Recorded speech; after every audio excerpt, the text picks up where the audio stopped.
ആകെ ഒരു വെപ്രാളമുണ്ട്. ആ വെപ്രാളത്തോടു കൂടിയാണ് മുറിക്ക് മുൻപിൽ ചെന്നു നിന്നത്. മുറിയുടെ വാതിൽ അടച്ചിട്ടില്ല. അവൾ വാതിൽക്കൽ നിന്നുകൊണ്ട് തന്നെ തലയൊന്ന് ഉള്ളിലേക്കിട്ടു നോക്കി. മുറിയിൽ നിന്നിരുന്ന നന്ദൻ അത് വ്യക്തമായി കണ്ടു. കള്ളിപ്പൂച്ച പാർത്തു നോക്കുന്നത് പോലെ. അവളെ കണ്ട് നന്ദന് അങ്ങനെയാണ് തോന്നിയത്. അവൻ പെട്ടെന്ന് തിരിഞ്ഞു നോക്കിയതും അവളൊന്ന് ഞെട്ടി. അവളൊന്ന് അവനെ നോക്കി പതിയെ ചിരിക്കാൻ ശ്രമിച്ചുകൊണ്ട് മുറിയിലേക്ക് വന്നു. എന്തേ? അവൻ ചോദിച്ചു. അത് എന്താണെന്നറിയില്ല. അവൻ്റെ മുൻപിൽ ഇങ്ങനെ വന്നു നിൽക്കുമ്പോഴേക്കും ആകെ ഒരു വിറയലും പരവേശവുമാണ്. അതിപ്പോൾ അവൾ എത്ര സ്നേഹിച്ചവനാണെന്ന് പറഞ്ഞാലും. എന്തോ പറയാനുണ്ടല്ലോ. എന്താ കാര്യം? മടിക്കേണ്ട, പറഞ്ഞോ, അവൻ പറഞ്ഞു. അത് അമ്പലത്തിൽ പോകാൻ അമ്മ പറഞ്ഞു നന്ദേട്ടനോട് പറയാൻ, അവൾ പതിയെ പറഞ്ഞു. നന്ദൻ ഒരു 2 നിമിഷം ഒന്നും മിണ്ടാതെ അവളെ തന്നെ നോക്കി നിന്നു. ഏറെ നാളുകൾക്ക് ശേഷം ഇന്നലെ കല്യാണത്തിനാണ് വീണ്ടും അമ്പലത്തിലൊന്ന് പോയത്. ആരെയും കാണാൻ ഇഷ്ടമില്ല. ആരുടെ ചോദ്യവും പറച്ചിലും ഒന്നും കേൾക്കാനും ഇഷ്ടമില്ല. അതിനേക്കാളുപരി അവൻ ഇത്രമാത്രം അവളെ സ്നേഹിച്ചിട്ടും അവന് ഈ ഗതി വരുത്തിയല്ലോ എന്ന ദൈവത്തിനോടുള്ള പരാതിയും പരിഭവവും. പഴയ ഓർമ്മകൾ ഒരു നിമിഷം അവൻ്റെ ഉള്ളിലൂടെ കടന്നു പോയെങ്കിലും പെട്ടെന്ന് തന്നെ മുൻപിൽ നിൽക്കുന്ന ദേവയുടെ മുഖം അവൻ്റെ ഉള്ളിലെ ചിന്തകളെ കെടുത്തി. അവളുടെ വിറച്ചുകൊണ്ടുള്ള പറച്ചിലും ഭാവവും കണ്ടപ്പോൾ അവൾക്ക് വേണ്ടി ചിലതെല്ലാം മാറ്റിവെക്കാമെന്ന് അവന് തോന്നി. അമ്പലത്തിലോ? അവൻ പതിയെ ചോദിച്ചു. അമ്മയും വല്യമ്മയും ഒക്കെ പറഞ്ഞു നന്ദേട്ടനും കൂടി വരണമെന്ന്. നന്ദേട്ടന് എന്തേലും ബുദ്ധിമുട്ടുണ്ടേൽ വേണ്ടാട്ടോ, ഞാൻ നിർബന്ധിക്കില്ല. പറഞ്ഞു വന്ന് അവസാനം എത്തുമ്പോഴേക്കും അവളുടെ സ്വരം വല്ലാതെ നേർത്തു പോയിരുന്നു. നന്ദൻ ഒരു നിമിഷം അവളെ തന്നെ നോക്കി നിന്നുപോയി. തനിക്കൊരു ബുദ്ധിമുട്ടും ഇല്ലാതിരിക്കാൻ അവൾ അത്രമേൽ ശ്രദ്ധിക്കുന്നുണ്ട്. നന്ദൻ ഒന്ന് നിശ്വസിച്ചു. പ്രതീക്ഷയോടെ തൻ്റെ മുഖത്തേക്ക് നോക്കി നിൽക്കുന്നവളെ നോക്കി അവനൊന്ന് പതിയെ പുഞ്ചിരിച്ചു. നിർബന്ധിക്കില്ലെന്നാണ് പറഞ്ഞതെങ്കിലും ആ കണ്ണുകളിൽ എന്തോ ഒരു പ്രതീക്ഷ ഒളിഞ്ഞിരിക്കുന്നത് പോലെ. എന്നാ പോയേക്കാം. ഈ ഇട്ടിരിക്കുന്ന ഡ്രസ്സ് തന്നെ പോരെ? അവൻ അവളെ നോക്കി ചോദിച്ചതും അവൾ ചിരിച്ചുകൊണ്ട് തന്നെ തലയാട്ടി. മതി, ഇത് മതി, ഇത് നല്ലതാ, അവൾ പറഞ്ഞു. നല്ലൊരു മെറൂൺ കളർ ഷർട്ടും അതേ കളർ തന്നെ കരയുള്ള വെള്ള മുണ്ടുമാണ് അവൻ ഇട്ടിരിക്കുന്നത്. ശരി, എന്നാൽ താൻ ഒരുങ്ങി വാ, ഞാൻ ബാൽക്കണിയിൽ ഉണ്ടാകും, അവൻ പറഞ്ഞുകൊണ്ട് മുറിക്ക് പുറത്തേക്ക് നടന്നതും അവൾ വാതിൽ അകത്തു നിന്നും അടച്ചു. വാതിൽ അടച്ചു കഴിഞ്ഞതും വാതിലിൽ തന്നെ ചാരി നിന്നുകൊണ്ട് അവൾ 2 കൈയും കവിളിലേക്ക് ചേർത്ത് വെച്ച് ശബ്ദമില്ലാതെ ചിരിച്ചു.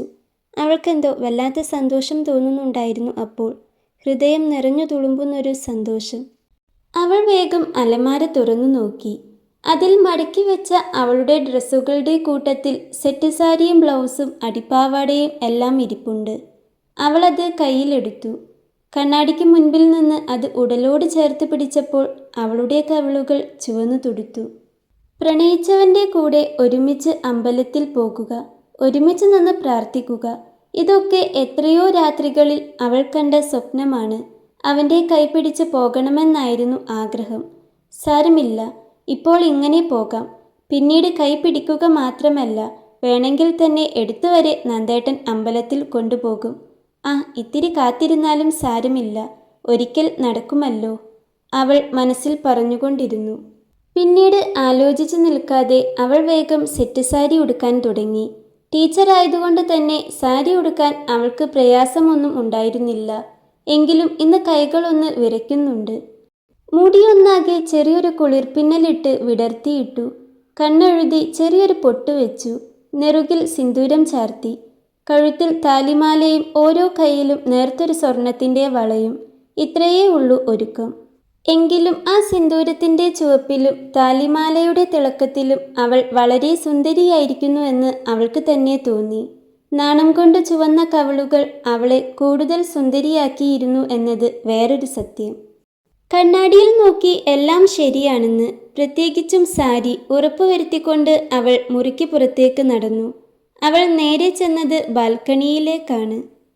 അവിടെ ചെന്നതും കണ്ടു ബാൽക്കണിയുടെ അങ്ങേ അറ്റത്ത് ദൂരേക്ക് നോക്കി നിൽക്കുന്ന നന്ദനെ. അവളുടെ ചുണ്ടിൽ വീണ്ടും ഒരു പുഞ്ചിരി വിരിഞ്ഞു. നന്ദേട്ടാ, അവൾ പിറകിൽ പോയി നിന്ന് വിളിച്ചതും അവൻ തിരിഞ്ഞു നോക്കി. പെട്ടെന്ന് അവൻ്റെ നോട്ടം അവളുടെ മുഖത്ത് തങ്ങി നിന്നു.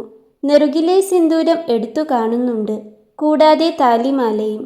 അവനൊന്ന് അവളെ നോക്കി പുഞ്ചിരിച്ചു. ഞാൻ റെഡിയായി, പോയാലോ? അവൾ ചോദിച്ചതും അവൻ തലയാട്ടി. അവർ മുൻപോട്ട് നടക്കാൻ പോകുമ്പോഴാണ് അച്ചുവും അപ്പവും അവിടേക്ക് വന്നത്. ഐഷ്, എന്തു ഭംഗിയാ രണ്ടുപേരും. ശരിക്കും ഇതാണോ ഈ മെയ്ഡ് ഫോർ ഈച്ച് അതർ എന്ന് പറയുന്നേ? അവരെ നോക്കി വിടർന്ന കണ്ണുകളോടെ അച്ചു പറഞ്ഞു. അച്ചു പറഞ്ഞതു കേട്ട് ദേവയുടെ ചുണ്ടിൽ മനസ്സ് നിറഞ്ഞൊരു പുഞ്ചിരിയാണ്. നന്ദനും ഒന്ന് ചിരിച്ചെന്ന് വരുത്തി. ഇവള് പറഞ്ഞതിലും കാര്യമുണ്ടട്ടോ ഏട്ടാ, നിങ്ങൾ രണ്ടുപേരെയും കാണാൻ നല്ല രസം, അപ്പു പറഞ്ഞു.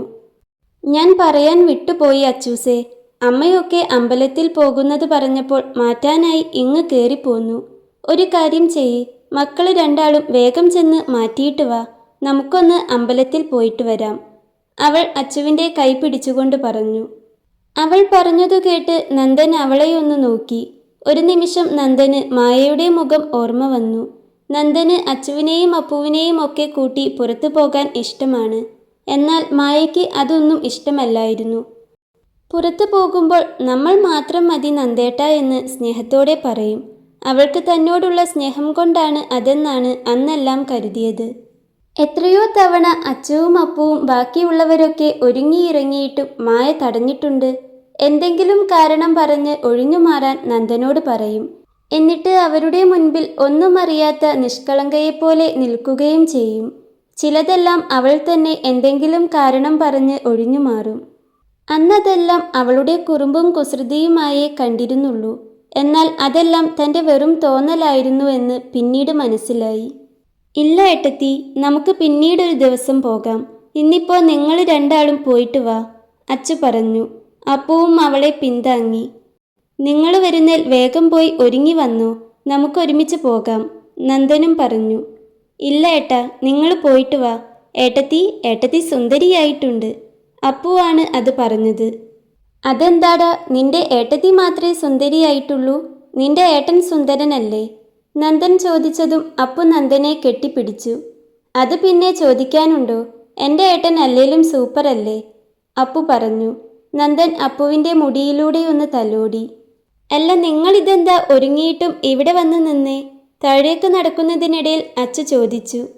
നിന്റെ ഏട്ടൻ അവിടെ ബാൽക്കണിയിൽ നിൽക്കുകയായിരുന്നു, ഞാൻ വിളിക്കാൻ ചെന്നതാ, ദേവ പതിയെ പറഞ്ഞു. താഴേക്ക് ഇറങ്ങി വരുമ്പോൾ അപ്പച്ചിയും അപർണയും ഹാളിൽ തന്നെ ഇരിക്കുന്നുണ്ട്. ഒരുങ്ങിയിറങ്ങുന്ന നന്ദനെയും ദേവയെയും കണ്ട് അവരുടെ മുഖമൊന്ന് ചുളിഞ്ഞു. ഞാനിപ്പോൾ വരാമേ, അവൾ നന്ദനോട് പറഞ്ഞുകൊണ്ട് അടുക്കളയിലേക്ക് നടന്നു. അമ്മേ, ഞങ്ങൾ ഒരുങ്ങി, അടുക്കളവാതിൽക്കൽ നിന്നുകൊണ്ട് അവൾ പറഞ്ഞതും അതു കേട്ട് തിരിഞ്ഞു നോക്കിയ അമ്മയുടെയും വല്യമ്മയുടെയും ചെറിയമ്മയുടെയും കണ്ണുകളൊന്ന് വിടർന്നു. മിതമായ സമയങ്ങളിൽ അവൾ അത്രയേറെ സുന്ദരിയായിരുന്നു. സുന്ദരിയായിട്ടുണ്ട് പറഞ്ഞുകൊണ്ട് അമ്മ അവളുടെ കൺകോണിൽ നിന്നും ഒരു നുള്ളു കൺമഷിയെടുത്ത് അവളുടെ കാതിന് പിറകിൽ തൊട്ടുകൊടുത്തു. ഇനി ആരുടെയും കണ്ണ് പറ്റേണ്ട, അമ്മ പറഞ്ഞതും അവളൊന്ന് പതിയെ പുഞ്ചിരിച്ചു. ഞാൻ അച്ചുവിനോടും അപ്പുവിനോടും പറഞ്ഞതാ ചെറിയമ്മേ, ഞങ്ങളുടെ കൂടെ വരാൻ. അവർ വരുന്നില്ല, ദേവ ചെറിയമ്മയെ നോക്കിക്കൊണ്ട് പറഞ്ഞു. അതുകേട്ട് ആ 3 അമ്മമാരും ഒന്ന് ചിരിച്ചു. സാരില്ല, അവരുടെ കൂടെ പിന്നെ പോകാം, ഇപ്പോൾ മക്കൾ 2 പേരും പോയിട്ട് വാ, ചെറിയമ്മ പറഞ്ഞതും അവളൊന്ന് തലയാട്ടി. വല്യമ്മേ, പോയിട്ട് വരാമേ, അവൾ വല്യമ്മയോടും കൂടി പറഞ്ഞതും അവരൊന്ന് ചിരിച്ചുകൊണ്ട് തന്നെ തലയാട്ടി. മോളെ, ഒന്നവിടെ നിന്നേ, ഒരു കാര്യം മറന്നു, പറഞ്ഞുകൊണ്ട് അമ്മ ഒരു വാഴയിലയുടെ പൊതി കൊണ്ടുവന്നു. അവളുടെ കണ്ണുകൾ ഒരു നിമിഷം അതിൽ തന്നെ തടഞ്ഞു നിന്നു. അതിൽ എന്താണെന്ന് അറിയാനുള്ളൊരു കൗതുകം അവളുടെ കണ്ണുകളിൽ നിറഞ്ഞു നിന്നു. അമ്മയത് തുറന്നപ്പോൾ അതിൽ മുല്ലപ്പൂവാണ്. അവളുടെ കണ്ണുകൾ വിടർന്നു. ഇതുകൂടി വെച്ചിട്ട് പൊയ്ക്കോ പറഞ്ഞുകൊണ്ട് അമ്മ തന്നെ അവളുടെ മുടിയിലേക്ക് ചെറിയമ്മ കൊടുത്ത സ്ലൈഡ് കൊണ്ട് പൂവ് വെച്ചു കൊടുത്തു. ഇപ്പോൾ അമ്മയുടെ മോള് ഒന്നുകൂടി സുന്ദരിയായി പറഞ്ഞുകൊണ്ട് അമ്മ അവളുടെ മുടിയൊന്ന് ഒതുക്കി വെച്ചു കൊടുത്തു. അവൾക്ക് വല്ലാത്ത സന്തോഷവും അവരോടൊക്കെ ഒത്തിരി സ്നേഹവും തോന്നി. എല്ലാവർക്കും ഒരുമിച്ച് പോവായിരുന്നു, അവൾ പറഞ്ഞുകൊണ്ട് 3 പേരെയും ഒന്ന് നോക്കി. അവളുടെ മുഖവും പറച്ചിലും കണ്ട് അവരൊന്ന് ചിരിച്ചു. സാരില്ല, ഇപ്പോൾ നിങ്ങൾ 2 പേരും പോയിട്ട് വാ, നമ്മൾക്കൊരുമിച്ച് ഇനി എത്ര വേണമെങ്കിലും പോകാലോ, അമ്മ പറഞ്ഞുകൊണ്ട് അവളുടെ കൈ പിടിച്ചുകൊണ്ട് പുറത്തേക്ക് നടന്നു. അവരുടെ കൂടെ തന്നെ ചെറിയമ്മയും വല്യമ്മയും. അവർ ഹാളിലേക്ക് വരുമ്പോൾ അപ്പച്ചിയും അപർണയും അപ്പോഴും അവിടെ തന്നെയുണ്ട്. നന്ദ, നിങ്ങൾ എവിടേക്കാ? അമ്പലത്തിലേക്കാണോ? അപ്പച്ചി അത്ഭുതത്തോടെ ചോദിച്ചു. നന്ദൻ അതിനൊന്ന് മൂളിയിട്ട് അമ്മമാർക്കൊപ്പം അവിടേക്ക് വന്ന ദേവയെ നോക്കി. ഇറങ്ങാം, അവൻ അവളോട് ചോദിച്ചു. ദേവ തലയാട്ടി അവനോടൊപ്പം ഉമ്മറത്തേക്ക് നടന്നു. നന്ദനും ദേവയും ഒരുമിച്ച് പോകുന്നത് കണ്ടപ്പോൾ തന്നെ അപ്പച്ചിയുടെ ഉള്ളിലൊരു അസ്വസ്ഥത നിറഞ്ഞു. നന്ദൻ അമ്പലത്തിൽ പോകാൻ തയ്യാറായി എന്നതായിരുന്നു അവരെ ഏറ്റവും കൂടുതൽ അത്ഭുതപ്പെടുത്തിയത്. അപ്പച്ചി പതിയെ അപർണയെ ഒന്ന് നോക്കി. എന്നിട്ട് പെട്ടെന്ന് പറഞ്ഞു, നന്ദ, എന്നാ ഒരു കാര്യം ചെയ്യ്, അപർണമോൾ കൂടി വന്നോട്ടെ. ഇവളും കുറേ കാലമായി ഒന്ന് അമ്പലത്തിലൊക്കെ പോയിട്ട്. അപ്പച്ചി അത് പറഞ്ഞപ്പോൾ അവിടെ നിന്നിരുന്ന അമ്മമാരുടെയെല്ലാം മുഖം മങ്ങി. സന്തോഷത്തോടെ തുടങ്ങാൻ പോകുന്ന ജീവിതത്തിൻ്റെ ആദ്യ യാത്രയിൽ ഇതൊരു കല്ലുകടി പോലെ അവർക്ക് തോന്നി. അപ്പച്ചി പറഞ്ഞതു കേട്ട് അപർണ എഴുന്നേൽക്കാൻ ഒരുങ്ങിയപ്പോഴേക്കും നന്ദൻ്റെ ശബ്ദം അവിടെ മുഴങ്ങിയിരുന്നു. അത് വേണ്ട അപ്പച്ചി, ഞങ്ങൾ പോയിട്ട് വരാം.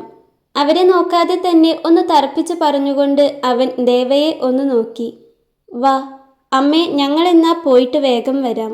ദേവയെ വിളിച്ചുകൊണ്ട് നന്ദൻ അമ്മയോടായി പറഞ്ഞതും അവരൊന്ന് തലയാട്ടി. ദേവയെയും കൂട്ടി അവൻ ഉമ്മറത്തേക്ക് നടന്നപ്പോൾ അപ്പച്ചിയുടെയും അപർണയുടെയും മുഖം വിളറിപ്പോയി. അവരൊരിക്കലും പ്രതീക്ഷിക്കാത്ത ഒരു മറുപടിയായിരുന്നു അത്. ദേവയൊന്ന് എല്ലാവരെയും നോക്കി. അമ്മമാരുടെ മുഖത്തെ നിറഞ്ഞ ചിരി കണ്ടപ്പോൾ അവൾക്ക് ആശ്വാസമായി. അച്ഛന്മാരും നിൽക്കുന്നുണ്ടായിരുന്നു അവിടെ. അവരോടും യാത്ര പറഞ്ഞ ശേഷം അവൾ പതുക്കെ പടികൾ ഇറങ്ങിച്ചെന്ന് കാറിൽ കയറിയിരുന്നു. അപ്പോഴേക്കും നന്ദൻ കാറിൽ കയറിയിരുന്നിരുന്നു. നന്ദൻ കാർ സ്റ്റാർട്ട് ചെയ്തപ്പോൾ ആ ശബ്ദത്തിനേക്കാൾ ഉച്ചത്തിൽ അവളുടെ നെഞ്ചിടിപ്പ് കൂടിയതായി അവൾക്ക് തന്നെ തോന്നിപ്പോയി. അവൾ പുറത്തേക്കൊന്ന് നോക്കി. തറവാടിൻ്റെ ഉമ്മറത്ത് എല്ലാവരും നിറഞ്ഞ ചിരിയോടെയാണ് നിൽക്കുന്നതെങ്കിലും അപ്പച്ചിയും അപർണയും ദേഷ്യത്തോടെയും നിരാശയോടെയുമാണ് നിൽക്കുന്നതെന്ന് അവൾക്ക് തോന്നി. എന്തോ ഒരു വല്ലായ്മയും അസ്വസ്ഥതയും മനസ്സിൽ നിറയുന്നുണ്ടെങ്കിലും തനിക്കരികിലിരുന്ന് വണ്ടി ഓടിക്കുന്ന നന്ദനെ കാണുമ്പോൾ അതെല്ലാം നീങ്ങി ദൂരേക്ക് പോയതുപോലെ അവൾ ആശ്വാസത്തോടെ ഒന്ന് നിശ്വസിച്ചു. പ്രണയിച്ചവൻ്റെ കൂടെ അവൻ്റെ കാറിൽ അവൻ തന്നെ ഡ്രൈവ് ചെയ്യുന്ന ആ യാത്ര, അത് അവളുടെ ഉള്ളിൽ സന്തോഷത്തിൻ്റെ 1000 പൂവുകൾ ഒരുമിച്ച് വിടർത്തിയിരുന്നു. കാർ തറവാടിൻ്റെ പടിപ്പുര കടന്ന് റോഡിലേക്ക് പ്രവേശിച്ചു. കാറിനുള്ളിൽ നേർത്ത ഒരു സുഗന്ധം നിറഞ്ഞു നിൽപ്പുണ്ട്. അത് ദേവ ചൂടിയ മുല്ലപ്പൂവിൻ്റെയാണോ അതോ നന്ദൻ്റെ പെർഫ്യൂമിൻ്റേതാണോ എന്ന് തിരിച്ചറിയാൻ കഴിയാത്ത വിധം അവ രണ്ടും അലിഞ്ഞു ചേർന്നിരുന്നു. കാറിനുള്ളിൽ വല്ലാത്തൊരു നിശബ്ദതയായിരുന്നു. പക്ഷേ ആ നിശബ്ദതയ്ക്കും എന്തോ ഒരു പ്രത്യേക സുഖമുണ്ടായിരുന്നു. ഇടയ്ക്ക് നന്ദൻ്റെ നോട്ടം ദേവയെ തേടി ചെല്ലുന്നുണ്ടായിരുന്നു. സെറ്റ് സാരിയിൽ അവളൊരു കുഞ്ഞു മാലാഖയെ പോലെ അവന് തോന്നി. ആ നെറുകിലെ സിന്ദൂരം തൻ്റെ പേരിൽ ചാർത്തിയതാണെന്ന സത്യം അവൻ്റെ ഉള്ളിലെ പഴയ മുറിവുകളിൽ ഒരു മരുന്ന് പോലെ പതിയെ പടർന്നു തുടങ്ങുകയായിരുന്നു. താൻ എപ്പോഴും ഇങ്ങനെയൊക്കെയാണോ? കുറച്ചു നേരം അവിടം തങ്ങി നിന്ന നിശബ്ദതയെ കീറി മുറിച്ചുകൊണ്ട് നന്ദൻ പതിയെ ചോദിച്ചു. ദേവ അവനെ തിരിഞ്ഞു നോക്കി. എങ്ങനെ? അവൾ ചോദിച്ചു. എല്ലാവരെയും കൂടെ കൂട്ടാൻ നോക്കുന്നത്. അച്ചുവിനെയും അപ്പുവിനെയും ഒക്കെ വിളിച്ചത് കണ്ടപ്പോൾ ചോദിച്ചതാ. സാധാരണ ആരും അങ്ങനെ ചെയ്യാറില്ലല്ലോ, അവൻ പതിയെ പറഞ്ഞു. ദേവ അതിനൊന്ന് പുഞ്ചിരിച്ചു. അവർക്ക് വരാൻ ആഗ്രഹമുണ്ടാകും എന്ന് തോന്നി. അവരെ മാത്രമല്ല, അമ്മയോടും വല്യമ്മയോടും ചെറിയമ്മയോടും ഒക്കെ ചോദിച്ചതാ. ഇന്ന് നമ്മളോട് പോയിട്ട് വരാൻ പറഞ്ഞു. ഇനി പോകുമ്പോൾ ഒരുമിച്ച് പോകാമെന്ന്. പിന്നെ നമ്മൾ ഒരു കുടുംബമല്ലേ നന്ദേട്ട, എല്ലാവരും കൂടെ ഉണ്ടാകുമ്പോഴല്ലേ ഒരു സന്തോഷം, അവൾ പറഞ്ഞു. പതിയെ വളരെ ശാന്തമായാണ് അവൾ പറയുന്നത്. നന്ദൻ ഒന്നും മിണ്ടിയില്ല. വെറുതെ ഒന്ന് മൂളിയതേയുള്ളൂ. സ്റ്റിയറിങ്ങിൽ അമർന്നിരുന്ന അവൻ്റെ കൈകൾ ഒന്ന് അയഞ്ഞു. മായയിൽ നിന്നും ഇങ്ങനെയെല്ലാം കേൾക്കാൻ ഒത്തിരി ആഗ്രഹിച്ചിരുന്നു താൻ. പക്ഷേ അവൾക്കിതൊന്നും ഇഷ്ടമല്ലായിരുന്നു. എനിക്ക് നന്ദേട്ടനെ അത്രയും ഇഷ്ടമുള്ളതുകൊണ്ടല്ലേ. പുറത്തു പോകുമ്പോൾ നമുക്ക് നമ്മൾ മാത്രം മതി, അതാ അതിൻ്റെ ഒരു സുഖം, അവൾ പറയുമായിരുന്നു. അവളോട് തോന്നിയ സ്നേഹം അവളുടെ എല്ലാ കുറവുകളിൽ നിന്നും തൻ്റെ മനസ്സിനെയും ചിന്തകളെയും ദൂരേക്ക് മാറ്റി നിർത്തി.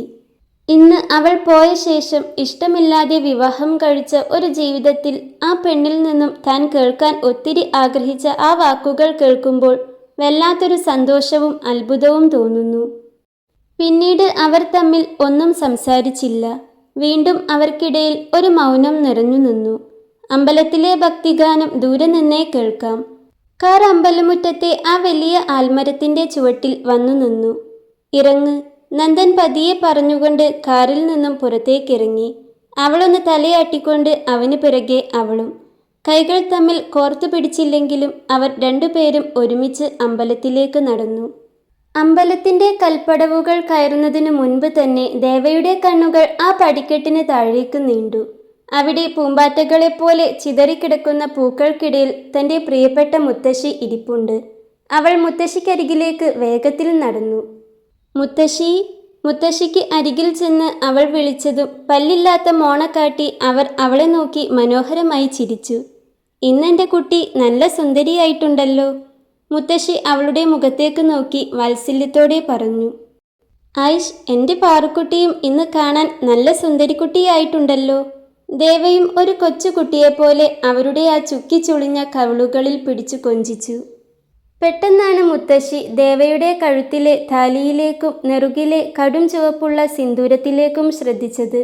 ആ കാഴ്ച കണ്ടതും അവരുടെ കണ്ണുകൾ സന്തോഷം കൊണ്ട് വിടർന്നു. അപ്പോഴാണ് അവർ ദേവയുടെ തൊട്ടു പിന്നിൽ നിൽക്കുന്ന നന്ദനെ ശ്രദ്ധിക്കുന്നത്. അവരവനെ നോക്കി പതിയെ പുഞ്ചിരിച്ചു. ആ നിഷ്കളങ്കമായ ചിരിക്ക് മുൻപിൽ നന്ദന് ചിരിക്കാതിരിക്കാൻ കഴിഞ്ഞില്ല. അവൻ അവർക്ക് നേരെയും മനോഹരമായൊന്ന് പുഞ്ചിരിച്ചു. മുത്തശ്ശി എന്താ എൻ്റെ കല്യാണത്തിന് വരാതിരുന്നത്? ദേവ പരിഭവത്തോടെ ചോദിച്ചു. അതിനവർ ഒന്നും പറയാതെ വെറുതെ ചിരിച്ചതേയുള്ളൂ. എൻ്റെ കല്യാണത്തിന് വന്നില്ലല്ലോ. അതിന് മുത്തശ്ശിക്ക് ശിക്ഷയുണ്ട്. അടുത്ത ആഴ്ചയാവട്ടെ, ഞാനത് കയ്യോടെ തരാം. അവളുടെ ആ കുസൃതി പറച്ചിൽ കേട്ട് അവരവളുടെ നെറുകിൽ വാത്സല്യത്തോടെ തലോടി. നന്ദനാകെ അത്ഭുതപ്പെട്ടു നിൽക്കുകയായിരുന്നു. ദേവയ്ക്ക് ഈ മുത്തശ്ശിയുമായി ഇത്രയേറെ അടുത്ത ബന്ധമുണ്ടെന്ന് അവൻ കരുതിയിരുന്നില്ല. അവൻ അറിയാതെ തന്നെ അവളുടെ ഓരോ ഭാവവും അവൻ കൗതുകത്തോടെ നോക്കി നിന്നുപോയി. ഇവള് നല്ല മോളാണ്, മോൻ്റെ ഭാഗ്യമാണ്. രണ്ടാളും എന്നും സന്തോഷത്തോടെയും സമാധാനത്തോടെയും ഇരിക്കട്ടെ മക്കളെ. മുത്തശ്ശി രണ്ടുപേരുടെയും നെറുകിൽ കൈവച്ച് അവരെ മനസ്സു നിറഞ്ഞ് അനുഗ്രഹിച്ചു. ദേവ ഒരു പുഞ്ചിരിയോടെ മുത്തശ്ശിയുടെ കവിളിൽ തൻ്റെ ചുണ്ടുകൾ ചേർത്തു. അവരവളുടെ മുടിയിലൊന്ന് പതിയെ തലോടി. ഞങ്ങളെന്നാ തൊഴുതിട്ട് വരാം മുത്തശ്ശി എന്ന് പറഞ്ഞ് നന്ദനെയൊന്ന് നോക്കി ദേവ മുന്നോട്ട് നടക്കാൻ തുടങ്ങിയതും നന്ദൻ അവളുടെ കയ്യിൽ പിടിച്ചു. അപ്രതീക്ഷിതമായ ആ സ്പർശനത്തിൽ അവളൊന്ന് ഞെട്ടി അവനെ നോക്കി. ആ സമയം നന്ദൻ തൻ്റെ പോക്കറ്റിൽ നിന്നും പൈസ എടുക്കുകയായിരുന്നു. ഒരു 500 രൂപയുടെ നോട്ടെടുത്ത് അവൻ അവളുടെ കയ്യിലേക്ക് വെച്ചു കൊടുത്തു. അവൾ അതെന്തിനാണെന്ന സംശയത്തോടെ അവനെ നോക്കി. അത് മനസ്സിലായതുപോലെ നന്ദൻ അവളോട് പറഞ്ഞു. ഇത് നിന്റെ കൈകൊണ്ട് തന്നെ ആ മുത്തശ്ശിക്ക് കൊടുക്ക്.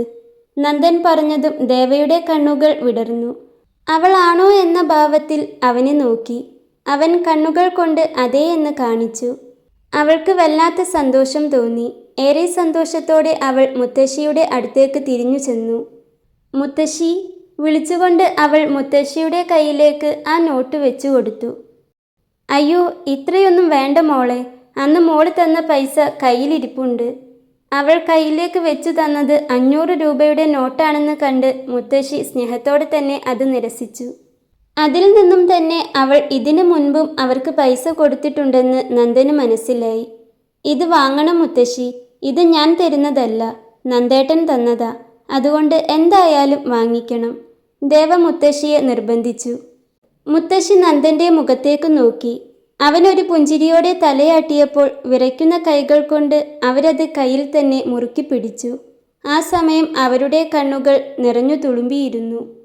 അവർ അമ്പലത്തിലേക്കുള്ള പടികൾ ഒരുമിച്ച് കയറുന്നത് കണ്ട് അവർ രണ്ടുപേരും ഒരേ മനസ്സുള്ളവരാണെന്ന് മുത്തശ്ശിക്ക് തോന്നി. കയ്യിലെ ആ നോട്ട് അമർത്തി പിടിച്ചുകൊണ്ട് നിറഞ്ഞ കണ്ണുകൾ അമർത്തി തുടയ്ക്കുമ്പോൾ രണ്ടുപേരും എന്നും സന്തോഷത്തോടെ തന്നെ ആയിരിക്കട്ടെ എന്നവർ ആത്മാർത്ഥമായി പ്രാർത്ഥിച്ചു പോയിരുന്നു. നന്ദൻ അവൻ്റെ പഴയ ജീവിതത്തിലേക്ക് വീണ്ടും മടങ്ങി വരികയായിരുന്നു. മായയെ കല്യാണം കഴിക്കുന്നതിന് മുൻപ് വരെ അവൻ ഇങ്ങനെയായിരുന്നു. മറ്റുള്ളവരുടെ സങ്കടം കാണാൻ കഴിയാത്തവൻ, എല്ലാവരോടും ചിരിച്ചു കളിച്ച് വർത്തമാനം പറഞ്ഞ് എല്ലാവരെയും സഹായിക്കുന്നവൻ. മായയുടെ കടന്നുവരവോടെ അതെല്ലാം മാറി തുടങ്ങിയിരുന്നു. പിന്നീട് അവൾ പോയതും അവൻ അവനിലേക്ക് തന്നെ വല്ലാതെ ഒതുങ്ങിപ്പോയിരുന്നല്ലോ. അവൻ പൂട്ടിയിട്ട ആ മനസ്സ് ദേവയുടെ സാമീപ്യത്തിൽ വീണ്ടും പതിയെ തുറക്കുകയാണ്. അമ്പലത്തിലേക്കുള്ള പടി കയറുമ്പോൾ അവൻ്റെ ചുണ്ടിൽ മനോഹരമായൊരു പുഞ്ചിരി വിരിഞ്ഞിരുന്നു. അതിനേക്കാളുപരി മനസ്സിൻ്റെ അകത്തളങ്ങളിൽ വല്ലാത്തൊരു തണുപ്പും. ഭക്തിഗാനത്തോടൊപ്പം കർപ്പൂരത്തിൻ്റെയും ചന്ദനത്തിൻ്റെയും ഗന്ധം അവിടെയാകെ നിറഞ്ഞു നിന്നിരുന്നു. ശ്രീകോവിലിനു മുൻപിലെ വിഗ്രഹത്തിനു മുൻപിൽ കണ്ണുകൾ അടച്ചു നിൽക്കുമ്പോൾ തൻ്റെ പ്രണയത്തെ തന്നോട് തന്നെ ചേർത്തു വച്ചതിന് അവൾ ഒത്തിരി നന്ദി പറഞ്ഞു. കൂട്ടത്തിൽ തൻ്റെ പ്രണയമായ ഈ മനുഷ്യൻ്റെ ഉള്ളിൽ തന്നോടും ഇഷ്ടം തോന്നണേ എന്നും ജീവിതത്തിൽ എന്നും സന്തോഷം നിറയണേ എന്നും. പ്രാർത്ഥന കഴിഞ്ഞപ്പോൾ പൂജാരി ഒരു ഇലച്ചീന്തിൽ ചന്ദനപ്രസാദം അവർക്ക് നേരെ നീട്ടി. ആ ചന്ദനത്തിലേക്ക് നോക്കിയപ്പോൾ ദേവയുടെ ഉള്ളിൽ ഒരു കുഞ്ഞു മോഹം മുട്ടിട്ടു. ഈ ചന്ദനത്തിൽ നിന്നും ഒരു നുള്ള എടുത്ത് നന്ദേട്ടൻ തൻ്റെ നെറ്റിയിൽ തൊട്ടു തന്നിരുന്നെങ്കിൽ എന്നവൾ അതിയായി ആഗ്രഹിച്ചു പോയി. അവൻ്റെ വിരലുകൾ തൻ്റെ നെറ്റിയിൽ സ്പർശിക്കുന്നത് അവൾ വെറുതെ സങ്കല്പിച്ചു. പക്ഷേ അടുത്ത നിമിഷം തന്നെ അവൾ ആ ചിന്തയെ മായ്ച്ചു കളഞ്ഞു. ഇപ്പോൾ അതൊന്നും നടക്കാൻ പോകുന്നില്ലെന്ന് അവൾക്ക് നന്നായി അറിയാമായിരുന്നു. പക്ഷേ ഒരിക്കൽ നടക്കും, അത് തനിക്ക് ഉറപ്പാണ്. അവളുടെ ചുണ്ടിലൊരു പുഞ്ചിരി വിരിഞ്ഞു. ആ പുഞ്ചിരിയാൽ തന്നെ അവനെ ഒന്ന് പാളി നോക്കിക്കൊണ്ട് അവൾ സ്വന്തം വിരലാൽ ചന്ദനം തൊട്ട് നെറ്റിയിൽ ചാർത്തി. നന്ദനും സ്വയം തന്നെ ചന്ദനം തൊട്ടു. അവരുടെ തറവാട്ടമ്പലം ആയതുകൊണ്ട് തന്നെ നന്ദനെ അറിയുന്ന ഒത്തിരി പേർ അവിടെ ഉണ്ടായിരുന്നു. പഴയ പരിചിതരും ബന്ധുക്കളുമൊക്കെയായി ഒത്തിരി പേർ. അവരെല്ലാം നന്ദനെയും ദേവയെയും പൊതിഞ്ഞു. ചിലർ സ്നേഹത്തോടെ അവനോട് വിശേഷങ്ങളൊക്കെ ചോദിച്ചു. ദേവയെ കണ്ട് നല്ല കുട്ടിയാണെന്നും സന്തോഷത്തോടെ ജീവിക്ക് എന്നെല്ലാം പറഞ്ഞു. അതിലെ ആത്മാർത്ഥത അവന് മനസ്സിലായിരുന്നു. എന്നാൽ ആ കൂട്ടത്തിൽ ഒരു കാലത്ത് അവൻ്റെ തകർച്ച കണ്ട് പരിഹസിച്ചവരും അനാവശ്യ കഥകൾ മെനഞ്ഞവരും ഉണ്ടായിരുന്നു. അവരുടെ ആ ചോദ്യങ്ങളിൽ ഒരു തരം കൗതുകമായിരുന്നു. പണ്ട് ഇത്തരം സാഹചര്യങ്ങളിൽ നന്ദന് വല്ലാതെ അസ്വസ്ഥത തോന്നുമായിരുന്നു. എന്നാൽ ഇന്ന് അവൻ ആരോടും മുഖം കറുപ്പിച്ചില്ല. അമിതമായി സംസാരിക്കാൻ നിന്നില്ലെങ്കിലും മാന്യമായ ഒരു അകലം പാലിച്ചുകൊണ്ട് അവൻ അവരോട് തിരിച്ചും മറുപടി നൽകി. ദേവ അവൻ്റെ തണലിലെന്ന പോലെ ഒപ്പം നിന്ന് എല്ലാവരെയും നോക്കി വെറുതെ പുഞ്ചിരിച്ചതേയുള്ളൂ. പിന്നെ ചോദിച്ചതിന് മാത്രം ഒന്നും രണ്ടും മറുപടി. കാരണം പുറത്ത് പറഞ്ഞില്ലെങ്കിലും അവൻ്റെ ഉള്ളം വല്ലാതെ അസ്വസ്ഥമാകുന്നത് അവൾ അറിയുന്നുണ്ടായിരുന്നു. തിരിച്ചിറങ്ങുമ്പോൾ പടിക്കെട്ടിന് താഴെയിരിക്കുന്ന മുത്തശ്ശിയുടെ അരികിൽ അവൾ ഒന്നുകൂടി ചെന്നു നിന്നു. മുത്തശ്ശി, എന്നാൽ ഞങ്ങൾ പോയിട്ട് വരാം കേട്ടോ, പിന്നെ കാണാം, അവൾ സ്നേഹത്തോടെ പറഞ്ഞു. ശരി മക്കളെ, പോയിട്ട് വാ, അവളോട് പറഞ്ഞുകൊണ്ട് മുത്തശ്ശി നന്ദനെ ഒന്ന് നോക്കി. പിന്നെ ഒരു ദിവസം കാണാം മുത്തശ്ശി, നന്ദനും നേർത്തൊരു പുഞ്ചിരിയോടെ പറഞ്ഞപ്പോൾ ദേവ അവൻ്റെ ആ മുഖത്തേക്ക് തന്നെ നോക്കി നിന്നുപോയി. നേരത്തെ കണ്ട ബന്ധുക്കളോടും നാട്ടുകാരോടും സംസാരിക്കുമ്പോൾ നന്ദൻ്റെ ഉള്ളിൽ ഒരു തരം അസ്വസ്ഥത നിറയുന്നത് അവൾ ശ്രദ്ധിച്ചിരുന്നു. അവൻ്റെ വാക്കുകളും ചിരിയും വല്ലാത്തൊരു വെച്ചുകെട്ടൽ പോലെ അവൾക്ക് തോന്നിയിരുന്നു. എന്നാൽ ഇപ്പോൾ ഈ മുത്തശ്ശിയോട് സംസാരിക്കുമ്പോൾ അവൻ്റെ ആ പുഞ്ചിരി അത്രമേൽ തെളിമയുള്ളതാണ്. അത് അവൻ്റെ ഹൃദയത്തിൻ്റെ ഉള്ളിൽ നിന്നും വരുന്നതാണെന്ന് അവൾക്ക് തോന്നിപ്പോയി. തൻ്റെ പ്രിയപ്പെട്ടവൻ്റെ ഉള്ളിലെ ആ പഴയ നന്ദൻ മരിച്ചിട്ടില്ലെന്ന് തിരിച്ചറിഞ്ഞ നിമിഷം അവളുടെ ഉള്ളിൽ ഒരു കുളിർമ പടർന്നു. അമ്പലമുറ്റത്തെ ആ ചന്ദനഗന്ധമുള്ള ഓർമ്മകളുമായി അവർ കാറിലേക്ക് കയറി. കാർ സ്റ്റാർട്ട് ചെയ്തപ്പോൾ വീണ്ടും ആ പഴയ മൗനം അവർക്കിടയിൽ നിറഞ്ഞു വന്നു. ദേവ പുറത്തെ കാഴ്ചകളിലേക്ക് നോക്കിയിരിക്കുകയാണ്. പക്ഷേ അവളുടെ ചുണ്ടിൽ നേർത്തൊരു പുഞ്ചിരി നിറഞ്ഞു നിൽപ്പുണ്ട്. അവർക്കിടയിൽ നിറഞ്ഞു നിന്ന ആ മൗനത്തെ അപ്പോഴും ആദ്യം കീറി മുറിച്ചത് നന്ദനാണ്. ആ മുത്തശ്ശിയോടുള്ള ദേവയുടെ അടുപ്പം അവനിൽ വലിയൊരു കൗതുകം ഉണ്ടാക്കിയിരുന്നു. ദേവ, ആ മുത്തശ്ശിയെ നിനക്കെങ്ങനെയാ പരിചയം? നന്ദൻ അവളുടെ മുഖത്തേക്ക് നോക്കാതെ തന്നെ പതിയെ അവളോട് ചോദിച്ചു. ദേവ പുറത്തെ കാഴ്ചകളിൽ നിന്ന് കണ്ണെടുത്ത് നന്ദനെ ഒന്ന് നോക്കി. അവളുടെ മുഖമൊന്ന് മങ്ങി. മുത്തശ്ശിക്ക് ആരുമില്ല നന്ദേട്ട. സത്യം പറഞ്ഞാൽ ഈ ലോകത്ത് മുത്തശ്ശി ഇപ്പോൾ ഒറ്റയ്ക്കാണ്. ദേവയുടെ സ്വരം അല്പം താഴ്ന്നു. ആരുമില്ലെന്നോ? അവരുടെ കല്യാണം കഴിഞ്ഞില്ലേ? മക്കളൊന്നുമില്ലേ? നന്ദൻ അത്ഭുതത്തോടെ ചോദിച്ചു. കല്യാണമൊക്കെ കഴിഞ്ഞതാ, മക്കളുമുണ്ട്, 2 ആൺമക്കൾ. 2 പേരും കല്യാണമൊക്കെ കഴിച്ച് കുട്ടികളും കുടുംബവുമായി സുഖമായി ജീവിക്കുന്നു. പക്ഷേ ആ വീട്ടിൽ അവരുടെ അമ്മയ്ക്ക് മാത്രം ഇടമില്ല. അവളൊരു നെടുവീർപ്പോടെ അവനെ ഒന്ന് നോക്കി. പിന്നെ വീണ്ടും തുടർന്നു. 2 വർഷം മുൻപ് മുത്തശ്ശൻ മരിക്കുന്നത്. മുത്തശ്ശൻ മരിച്ചതോടെ കാര്യങ്ങളെല്ലാം മാറി. മരുമക്കൾക്ക് അവരൊരു ബാധ്യതയായി തോന്നി തുടങ്ങി. ഭാര്യമാർ പറഞ്ഞപ്പോൾ അവരും അത് സമ്മതിച്ചു കൊടുത്തു. സ്വന്തം വീട്ടിൽ അന്യയെപ്പോലെ ഭക്ഷണത്തിന് പോലും യാചിക്കേണ്ട അവസ്ഥ വന്നപ്പോൾ അതിന് മനസ്സ് പൊറുക്കാത്തതുകൊണ്ടാണ് മുത്തശ്ശി ഈ പ്രായത്തിലും അമ്പലനടയിൽ പൂവ് വിറ്റ് ജീവിക്കുന്നത്. അവൾ വേദനയോടെ പറഞ്ഞു നിർത്തി. നന്ദനൊന്ന് മൂളിയതേയുള്ളൂ. സത്യം പറഞ്ഞാൽ എന്തു പറയണമെന്ന് അവന് അറിയുന്നുണ്ടായിരുന്നില്ല. അവൻ്റെ ഉള്ളിൽ ഒരു വല്ലാത്ത നീറ്റൽ അനുഭവപ്പെട്ടു. അല്പം മുൻപ് തന്നെ നോക്കി ചിരിച്ച ആ നിഷ്കളങ്കമായ മുഖം അവൻ്റെ ഉള്ളിൽ തെളിഞ്ഞു വന്നു. മുത്തശ്ശൻ ഉണ്ടായിരുന്നപ്പോൾ മുത്തശ്ശി പണിക്കൊന്നും പോയിരുന്നില്ല നന്ദേട്ട. അദ്ദേഹം അവരെ അത്രമേൽ സ്നേഹത്തോടെയാണ് നോക്കിയിരുന്നത്. പക്ഷേ ഇന്ന് സ്വന്തം അമ്മയ്ക്കുള്ള ഭക്ഷണം കൊടുക്കാൻ പോലും അവർക്ക് വയ്യ. പക്ഷേ മുത്തശ്ശിക്ക് ആരോടും ദേഷ്യമോ വെറുപ്പോ ഇല്ല, സങ്കടം മാത്രമേയുള്ളൂ. പറഞ്ഞു വന്നപ്പോൾ ദേവയുടെ വാക്കുകൾ ഇടറി. അവളുടെ കണ്ണുകൾ നിറഞ്ഞു വന്നു. ആ കണ്ണുനീർ തുള്ളികൾ പുറത്തേക്ക് വരാതിരിക്കാൻ അവൾ പണിപ്പെട്ട് ശ്രമിക്കുന്നുണ്ടായിരുന്നു. നന്ദൻ അവളെയൊന്നു നോക്കി. മറ്റൊരാളുടെ സങ്കടം കണ്ട് ഇത്രമേൽ വേദനിക്കുന്ന ഈ പെൺകുട്ടി അവന് വലിയൊരു അത്ഭുതമായിരുന്നു. മായയെപ്പോലെയല്ല ഇവൾ. മായയ്ക്ക് സ്വന്തം കാര്യങ്ങൾ മാത്രമായിരുന്നു വലുത്. അവളോടുള്ള സ്നേഹം കൊണ്ട് പലതും കണ്ടില്ലെന്ന് നടിച്ചതായിരുന്നു. എന്നാൽ ദേവ, അവൾ മറ്റുള്ളവരുടെ സങ്കടങ്ങളെ സ്വന്തം സങ്കടമായി കാണുന്നു. നിറഞ്ഞ കണ്ണുകളോടെ പുറത്തേക്ക് നോക്കിയിരിക്കുന്ന ദേവയെ കണ്ടപ്പോൾ നന്ദൻ്റെ ഉള്ളിൽ അവളോട് വല്ലാത്തൊരു ബഹുമാനവും വാത്സല്യവും തോന്നി. അവളുടെ ആ നിഷ്കളങ്കത അവൻ്റെ ഹൃദയത്തിൽ കാര്യമായി തന്നെ എന്തൊക്കെയോ മാറ്റം വരുത്തുന്നുണ്ടായിരുന്നു. കല്യാണം കഴിഞ്ഞ് 2ാം നാൾ. തറവാട്ടിലെ പ്രഭാതം പതിവിലും തിരക്കുള്ളതായിരുന്നു. ഇന്ന് ദേവയുടെ വീട്ടിലേക്ക് വിരുന്നിന് പോകുന്നുണ്ട് നന്ദനും ദേവയും. അതിനുള്ള തിരക്കിലാണ് എല്ലാവരും. അമ്മയും വല്യമ്മയും ചെറിയമ്മയും ചേർന്ന് വലിയ വലിയ പൊതികൾ ഒരുക്കി വെച്ചിട്ടുണ്ട്. പുതിയ വസ്ത്രങ്ങൾ, പലഹാരങ്ങൾ, പഴങ്ങൾ, അങ്ങനെ. അപ്പച്ചിക്ക് പിന്നെ ഇതെല്ലാം ദഹിക്കാത്തതുപോലെ പുച്ഛവും പരിഹാസവും നിറഞ്ഞ ഭാവത്തോടെ ഇരിപ്പുണ്ട്. അമ്മയ്ക്കും വല്യമ്മയ്ക്കും ചെറിയമ്മയ്ക്കും ഒപ്പം സന്തോഷത്തോടെ കളിച്ചു ചിരിച്ച് ഇരിക്കുന്ന ദേവയെ കാണുമ്പോൾ അപർണയ്ക്ക് വല്ലാത്ത അസ്വസ്ഥത തോന്നുന്നുണ്ടായിരുന്നു. കൂടുതൽ കണ്ടു നിൽക്കാനുള്ള ക്ഷമയില്ലാതെ അപർണ അവളുടെ മുറിയിലേക്ക് കയറിപ്പോയി. അച്ചുവും അപ്പുവും ദേവയോട് എന്തൊക്കെയോ തമാശകൾ പറഞ്ഞുകൊണ്ട് അവർക്കൊപ്പം തന്നെയുണ്ട്. മോളെ ദേവു, മോളെ അനിയത്തിയുടെ മോൾക്കുള്ളതുകൂടി ഇതിലുണ്ട്, അത് മറക്കേണ്ട കേട്ടോ, വല്യമ്മ വാത്സല്യത്തോടെ അവളെ ഓർമ്മിപ്പിച്ചു. നന്ദൻ റെഡിയായി താഴേക്ക് വന്നു. മെറൂൺ കളർ ഷർട്ടും മുണ്ടും ധരിച്ച അവനെ കണ്ടപ്പോൾ ദേവയുടെ ഉള്ളിൽ വീണ്ടും ആ പഴയ പ്രണയം അലതല്ലി. ഒരിക്കലും നടക്കില്ലെന്ന് കരുതി താൻ കണ്ട സ്വപ്നമാണ് ഇതെന്നോർക്കെ അവൾക്ക് വല്ലാത്ത അത്ഭുതം തോന്നി. നന്ദേട്ട, ഞാൻ ദേ ഇവരെ 2 പേരെയും വിളിച്ചതാ, പക്ഷേ ഇവർ വരാൻ കൂട്ടാക്കുന്നില്ല. അവൾ നന്ദനോട് പരാതി പോലെ പറഞ്ഞു. ഞങ്ങൾ തീർച്ചയായും ഒരു ദിവസം ഏട്ടത്തിയുടെ വീട്ടിലേക്ക് വരും. തൽക്കാലം ഇപ്പോൾ ഏട്ടനും ഏട്ടത്തിയും പോയിട്ട് വാ. അച്ചു അവളുടെ കയ്യിൽ പിടിച്ചുകൊണ്ട് പറഞ്ഞു. നിങ്ങൾ കൂടി ഉണ്ടേൽ നന്നായേനെ, അവൾ വീണ്ടും പറഞ്ഞു. സാരില്ല ഏട്ടത്തി, നമുക്കൊരു ദിവസം പോകാമെന്നേ, അപ്പുവും പറഞ്ഞു. 2 ദിവസം കൊണ്ട് തന്നെ അവരും അവളും അത്രമേൽ അടുത്തിട്ടുണ്ടെന്ന് നന്ദന് തോന്നി. അവർ മാത്രമല്ല, അപ്പച്ചിയും അപർണയും ഒഴികെ ബാക്കിയുള്ളവരെല്ലാം അവളോട് വല്ലാതെ അടുത്തിട്ടുണ്ട്. അവരോടെല്ലാം യാത്ര പറഞ്ഞ ശേഷം അവർ കാറിലേക്ക് കയറി. കാറിലേക്ക് കയറുന്നതിന് മുൻപേ അവനൊന്ന് തിരിഞ്ഞു നോക്കി. അവൻ്റെ നോട്ടം ചെന്നു നിന്നത് അവനെ തന്നെ നോക്കി നിൽക്കുന്ന അമ്മയിലാണ്. കുറച്ചു മുൻപ് അമ്മ പറഞ്ഞ വാക്കുകളാണ് അവൻ്റെ ഉള്ളിലപ്പോൾ നിറഞ്ഞു വന്നത്. മോനെ വിശ്വസിച്ചാണ് അവളും അവളുടെ വീട്ടുകാരും ഇപ്പോൾ ഉള്ളത്. കഴിഞ്ഞതെല്ലാം മറക്കണം. അതൊന്നും ഓർത്ത് അവരോട് മുഖം കനപ്പിക്കരുത്. അവർക്ക് നല്ലൊരു മകനായിരിക്കണം, അവൾക്ക് നല്ലൊരു ഭർത്താവും. അതൊരു പാവം മോളാ. അതിന് എല്ലാവരെയും സ്നേഹിക്കാൻ മാത്രമേ അറിയൂ.